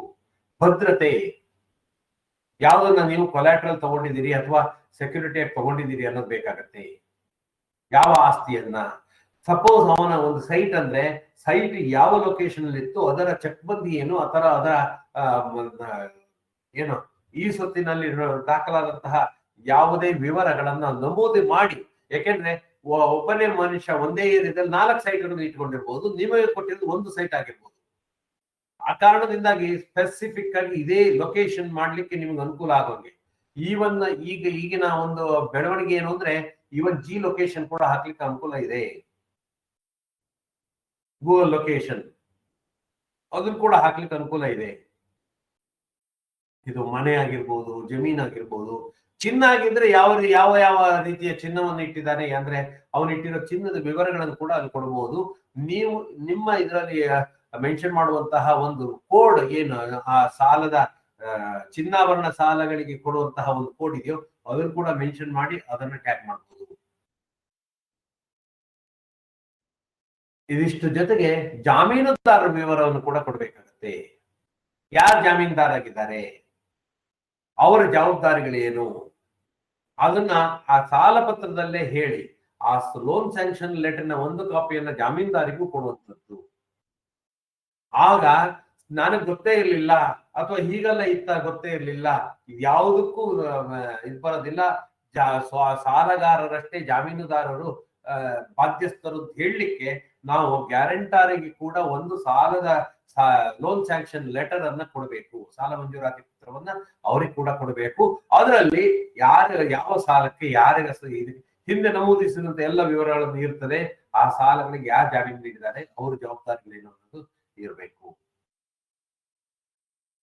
ಜೊತೆಗೆ ಸಂಸ್ಕರಣಾ ಶುಲ್ಕಗಳು ಏನಾದ್ರು ಇದ್ರೆ ಏನೇನ್ ಪ್ರಾಸೆಸಿಂಗ್ ಫೀಸ್ ಇರುತ್ತೆ, ಚಾರ್ಜಸ್ ಇರುತ್ತೆ, ಅದಷ್ಟನ್ನು ಅದರಲ್ಲಿ ಮೆನ್ಷನ್ ಮಾಡಿರ್ಬೇಕು. ನೀಡುವಾಗಲೇ ನಾವು ಅದರಿಂದ ಒಂದಿಷ್ಟು ಕಡಿತಗೊಳಿಸ್ತೀವ ಅಥವಾ ಅದನ್ನ ಎಡಿಷನಲ್ ಆಗಿ ಕೊಡ್ಬೇಕಾ, ಸ್ಟಾಂಪ್ ಡ್ಯೂಟಿ ಬರ್ತಾ ಇದೆ ಅಂದ್ರೆ ಏನ್ ಸ್ಟಾಂಪ್ ಡ್ಯೂಟಿ ಬರ್ತದೆ, ವಿಮಾ ಶುಲ್ಕಗಳು ಬರ್ತಾ ಇದ್ರೆ ಏನೇನ್ ವಿಮಾ ಶುಲ್ಕಗಳು ಎಷ್ಟಾಗುತ್ತೆ ಅದನ್ನ ಅವರು ಪ್ರತಿ ವರ್ಷ ಅವರು ಪ್ರತ್ಯೇಕವಾಗಿ ಕೊಡ್ಬೇಕಾ ಅಥವಾ ಅವರ ಖಾತೆಗೆ ನಾವು ಸಾಲದ ಖಾತೆಗೆ ಏರಿಸ್ತೀವ ಏನು ಅನ್ನೋದನ್ನ ಒಂದು ಟ್ರಾನ್ಸ್ಪರೆನ್ಸಿ ಇರಲಿ. ಇದಿಷ್ಟನ್ನು ಸಾಲ ನೀಡುವಾಗ ನಾವು ಸಾಲದ ಮಂಜೂರಾತಿ ಪತ್ರದಲ್ಲಿ ಇಷ್ಟೇನಾ? ಜೊತೆಗೆ ಅಕಸ್ಮಾತ್ ಪ್ರೀಪೇಮೆಂಟ್ ಮಾಡ್ತಾ ಇದ್ದಾನೆ, ಪ್ರೀಪೇಮೆಂಟ್ ಮಾಡೋದಿದ್ರೆ ಫೋರ್ಕ್ಲೋಸರ್ ಮಾಡೋದಿದ್ರೆ ಅದಕ್ಕೆ ಟರ್ಮ್ಸ್ ಏನಾಗಿದೆ, ಅವಧಿಗೆ ಮುಂಚೆನೆ ಸಾಲವನ್ನ ಪೂರ್ತಿಯಾಗಿ ತೀರಿಸ್ಲಿಕ್ಕೆ ಬಯಸಿದ್ರೆ ಅದಕ್ಕೆ ವಿಧಿಸುವ ಶುಲ್ಕ ಅಥವಾ ನಿಯಮಗಳ ಮಾಹಿತಿ ಇರಬೇಕು. ಪ್ರೀಪೇಮೆಂಟ್ ಮಾಡ್ಲಿಕ್ಕೆ ಶುಲ್ಕಗಳನ್ನು ವಿಧಿಸ್ತೀವಿ ಅಂದ್ರೆ ವಿಧಿಸ್ತೀವಿ ಅಂತ ಹೇಳೋಣ. ಶುಲ್ಕಗಳು ಇಲ್ಲ ಅಂತ ಹೇಳಿದ್ರೆ ನಿಮ್ಮ ಯಾವುದೇ ಪ್ರೀಪೇಮೆಂಟ್ ಮಾಡಿದ್ರೆ ಫೋರ್ಕ್ಲೋಸರ್ ಮಾಡಿದ್ರೆ ಅದಕ್ಕೆ ಯಾವುದೇ ಶುಲ್ಕ ವಿಧಿಸೋದಿಲ್ಲ. ಇದು ಲೋನ್ ಸ್ಯಾಂಕ್ಷನ್ ಲೆಟರ್ ಇರಬೇಕು. ಜೊತೆಗೆ ಆ ಲೋನ್ ಸ್ಯಾಂಕ್ಷನ್ ಲೆಟರ್ಗೆ ಒಂದು ವ್ಯಾಲಿಡಿಟಿ ಇರ್ತದೆ. ಲೋನ್ ಸ್ಯಾಂಕ್ಷನ್ ಆಗಿ ಎಷ್ಟು ದಿನಗಳ ಒಳಗೆ ಅವನು ತನ್ನ ಸಾಲವನ್ನು ಪಡಿಬೇಕು ಅನ್ನೋದ್ರ ಕೇಳಿ. ಲೋನ್ ಸ್ಯಾಂಕ್ಷನ್ ಆಗಿ ಅವನು 6 ತಿಂಗಳು 8 ತಿಂಗಳು 1 ವರ್ಷ 2 ವರ್ಷ ಬಿಟ್ಕೊಂಡು ಕಡೆಗೆ ನನ್ಗೆ ಸ್ಯಾಂಕ್ಷನ್ ಆಗಿತ್ತು ಸರ್ ನಂಗೆ ಕೊಡಿ ಸರ್ ಅಂತ ಹೇಳಿ ಬರ್ಲಿಕ್ಕೆ ಆಗೋದಿಲ್ಲ. ಹಾಗಾಗಿ ಮಂಜೂರಾತಿ ಪತ್ರ ಎಷ್ಟು ದಿನ, this loan sanction letter is valid for 15 days 1 month, ಯಾವುದೋ ಒಂದು ಪೀರಿಯಡ್. ಅಂದ್ರೆ ಏನಾಗತ್ತೆ, ಈಗ ಅಲ್ಪಾವಧಿ ಸಾಲಗಳಿಗೆ 15 ದಿನ ಸಾಕಾಗತ್ತೆ. ದೀರ್ಘಾವಧಿ ಸಾಲಗಳಿಗೆ ಅವರು ಕೆಲವೊಂದು ಡಾಕ್ಯುಮೆಂಟ್ ಅನ್ನ ತರುವಂತ ಪರಿಸ್ಥಿತಿ ಬಂದ್ರೆ, ನೀವು 20 ವರ್ಷದ ಅವಧಿಗೆ ಒಂದು ದೊಡ್ಡ ಮೊತ್ತದ ಸಾಲವನ್ನು ಕೊಡ್ತಾ ಇದ್ದೀರಿ, ಅದಕ್ಕೆ ಕಂಡೀಷನ್ ಜಾಸ್ತಿ ಇದೆ, ಅದನ್ನ ಅವರು ಬೇರೆ ಬೇರೆ ಮೂಲಗಳಿಂದ ತರಬೇಕಾಗತ್ತೆ ಅಂದ್ರೆ ಅವಧಿಗಳು ಜಾಸ್ತಿ ಬೇಕಾಗತ್ತೆ. ಹಾಗಾಗಿ ಅವರಿಗೆ 1 ತಿಂಗಳು ಕೊಡಿ. This loan sanction letter is valid for 1 month. ಅಕಸ್ಮಾತ್ 1 month ಅಲ್ಲಿ ಮಾಡ್ಲಿಕ್ಕೆ ಆಗಿಲ್ಲ, ನನ್ಗೆ ಸಾಲ ಬೇಕು ಆದ್ರೆ ಈ ಕಾರಣಕ್ಕೋಸ್ಕರ ಇಲ್ಲಿ ಇಲಾಖೆಯಿಂದ ಇಂಥ ತರ್ಲಿಕ್ಕೆ ತಡವಾಗಿದ್ರಿಂದ ಇದನ್ನ ಎಕ್ಸ್ಟೆನ್ಷನ್ ಮಾಡಿ ಅಂತ ಒಂದು ಲೆಟರ್ ನಾನು ಕೊಟ್ಟರೆ ಅದನ್ನು ಕನ್ಸಿಡರ್ ಮಾಡಬಹುದು, ಇಲ್ಲ ಅಂತಲ್ಲ. ಆದರೆ ಲೋನ್ ಸ್ಯಾಂಕ್ಷನ್ ಲೆಟರ್ ಅಲ್ಲಿ ಒಂದು ಸಮಯ ಮಿತಿ ಇರಬೇಕು. ಸ್ಯಾಂಕ್ಷನ್ ಆಗಿರೋ ಲೋನ್ ಅನ್ನ ನೀವು ಡಿಸ್ಬರ್ಸ್ ಮಾಡ್ಲಿಕ್ಕೆ ಒಂದು ಅವಧಿ ಇರಬೇಕಾಗುತ್ತೆ. ಹಾಗಾಗಿ ಆ ಅವಧಿಯನ್ನ ನೀವು ಇದ್ ಮಾಡ್ಬೇಕು, ಮೆನ್ಷನ್ ಮಾಡಬೇಕು. ಆ ಅವಧಿ ಮುಗಿಯೋದ್ರೊಳಗಡೆಗೆ ಅವನು ಸಾಲದ ದಾಖಲಾತಿ ಪ್ರಕ್ರಿಯೆ ಪೂರ್ಣಗೊಳಿಸಿ ಸಾಲ ಪಡ್ಕೊಳ್ಬೇಕು. ಅಂದ್ರೆ ಯಾವುದೇ ಸಾಲವನ್ನ ಪಡಿಲಿಕ್ಕೆ ಒಂದು ಅವಧಿಯನ್ನು ಕೊಡಲಿಲ್ಲ ಅಂತ ಹೇಳಿದ್ರೆ ಅವನು ಆ ಅರ್ಜಿ ಹಾಕಿದ್ದೆ ಅಷ್ಟೊತ್ತಿಗೆ ಬೇರೆ ಕಡೆ ಫಂಡ್ ಸಿಕ್ಬಿಡ್ತು, ಈ ಅರ್ಜಿಯನ್ನು ಹೀಗೆ ಇಟ್ಬಿಟ್ಟಿದೀನಿ ಅಂತ ಈ ಕಡೆ ಬರ್ದೇ ಇಲ್ಲ ಅಂದ್ರೆ, ನಿಮಗೂ ಅದರ ಮಾಹಿತಿ ಇಲ್ಲ ಅಂದ್ರೆ ಅವನಿಗೆ ಸ್ಯಾಂಕ್ಷನ್ ಮಾಡಿರೋ ಸಾಲವನ್ನ ಬೇರೆಯವರಿಗೆ ಕೊಡ್ಲಿಕ್ಕೆ ಇಲ್ಲ, ಅವ್ರು ಬರ್ಬೋದೇನೋ ಅವ್ರಿಗೆ ಕೊಡ್ಬೇಕಾಗತ್ತೆ. ಈ ರೀತಿ ಇಟ್ಕೊಳ್ಳುವಂತಹ ವ್ಯವಸ್ಥೆಗಳಾದ್ರೆ ನಿಮ್ಗೆ ತೊಂದರೆ ಆಗತ್ತೆ, ನಿಮ್ಮ ವರ್ಕಿಂಗ್ ಕ್ಯಾಪಿಟಲ್ ಮೇಲೆ ಎಫೆಕ್ಟ್ ಆಗತ್ತೆ. ಹಾಗಾಗಿ ಎಷ್ಟು ಅವಧಿ 30 ದಿನದೊಳಗೆ ಬಂದಿಲ್ಲ ಅಂದ್ರೆ ಅವನಿಗೆ ಒಂದು ಇಂಟಿಮೇಶನ್ ಕೊಡೋದು, ನಿಮ್ದು ಫೋನ್ ಮೂಲಕನೋ ಅಥವಾ ಇನ್ಯಾವುದೋ ಮೂಲಕನೇ ಅವನಿಗೊಂದು ಇಂಟಿಮೇಶನ್ ಕೊಡೋದು, ನಿಮ್ಮ ಲೋನ್ ಸ್ಯಾಂಕ್ಷನ್ ಲೆಟರ್ ಅನ್ನ ಇಟ್ ಈಸ್ ಡೀಮ್ಡ್ ಕ್ಯಾನ್ಸಲ್ಡ್. ಯಾಕೆಂದ್ರೆ you have not oblige with the sanction letter conditions. ನೀವು ಸ್ಯಾಂಕ್ಷನ್ ಲೆಟರ್ ಮಂಜೂರಾತಿ ಪತ್ರದಲ್ಲಿ ಹಾಕಿರುವಂತಹ ಕಂಡೀಷನ್ಸ್ ಅನ್ನ ಪೂರ್ತಿಗೊಳಿಸದೇ ಇರೋದ್ರಿಂದ ನಿಮ್ಮ ಸಾಲವನ್ನ ಬೆಲೆ ಇಡಲಾಗಿದೆ, ಇಟ್ ಈಸ್ ಡಿಸ್ಪೋಸ್ಡ್ ಆಫ್, ಅಂದ್ರೆ ಕ್ಯಾನ್ಸಲ್ ಆಯ್ತು ಅನ್ನೋ ಅರ್ಥದಲ್ಲಿ. ಸೊ ಇದಾಗಿತ್ತು ಸ್ನೇಹಿತರೆ ಇವತ್ತಿನ ಒಂದು ಅವಧಿಯಲ್ಲಿ ಸಾಲ ಮಂಜೂರಾತಿ ಪತ್ರದವರೆಗೆ ನಾವು ತಿಳ್ಕೊಂಡ್ವಿ. ಇನ್ನು ಕೆಲವು ಪ್ರಕ್ರಿಯೆಗಳು ಅದಕ್ಕೆ ಪೂರಕವಾಗಿ ನಾವು ತಿಳ್ಕೊಳ್ಳೇಬೇಕು. ಹಾಗಾಗಿ ಅದನ್ನ ಮುಂದಿನ ಅವಧಿಗೆ, ಯಾಕೆಂದ್ರೆ ಇವತ್ತು ಸಾಕಷ್ಟು 50 ನಿಮಿಷಗಳ ಹೋಗಿದೆ, 50 ನಿಮಿಷಗಳ ಕಾಲ ಸಾಲ ಮಂಜೂರಾತಿ ಪ್ರಕ್ರಿಯೆ, ಸಾಲ ಬಿಡುಗಡೆ ಪ್ರಕ್ರಿಯೆ, ಈ ತರದ ಕೆಲವೊಂದು ವಿಚಾರಗಳನ್ನ, ಸಾಲಗಳನ್ನ ಬಗ್ಗೆ ನಾವು ವಿಶೇಷವಾಗಿ ತಿಳ್ಕೊಟ್ವಿ. ಈ ಕುರಿತು ಏನಾದ್ರು ಪ್ರಶ್ನೆಗಳಿದ್ರೆ ನೀವು ಕೇಳ್ಬಹುದು ಅಂತ ಹೇಳ್ತಾ ಇವತ್ತಿನ ಅವಧಿಯನ್ನ ಮುಗಿಸಲಿಕ್ಕೆ ನಾನು ಪ್ರಯತ್ನ ಮಾಡ್ತೇನೆ. 8 ಗಂಟೆ ಆಗ್ತಾ ಇದೆ. ಹಾಗಾಗಿ ಇವತ್ತಿನ ಅವಧಿಯನ್ನ ಮುಗಿಸೋಣ. ಮತ್ತೆ ನಿಮ್ಮ ಭೇಟಿ ಮುಂದಿನ ವಾರ ಶನಿವಾರ 10ನೇ ತಾರೀಕು. ಇದರ ಮುಂದುವರಿದ ಭಾಗ ಇನ್ನು 2 ಅಥವಾ 3 ಅವಧಿಗಳಲ್ಲಿ ಪೂರ್ತಿ ವಸೂಲಾತಿ ಕ್ರಮದವರೆಗೆ ನಾವು ಚರ್ಚೆ ಮಾಡೋಣ ಅಂತ ಹೇಳ್ತಾ ಇವತ್ತಿನ ಅವಧಿಯನ್ನ ಮುಗಿಸ್ತಾ ಇದ್ದೀವಿ. ಎಲ್ಲರಿಗೂ ಶುಭರಾತ್ರಿ, ಶುಭವಾಗಲಿ. ಜೈ ಸಹಕಾರ.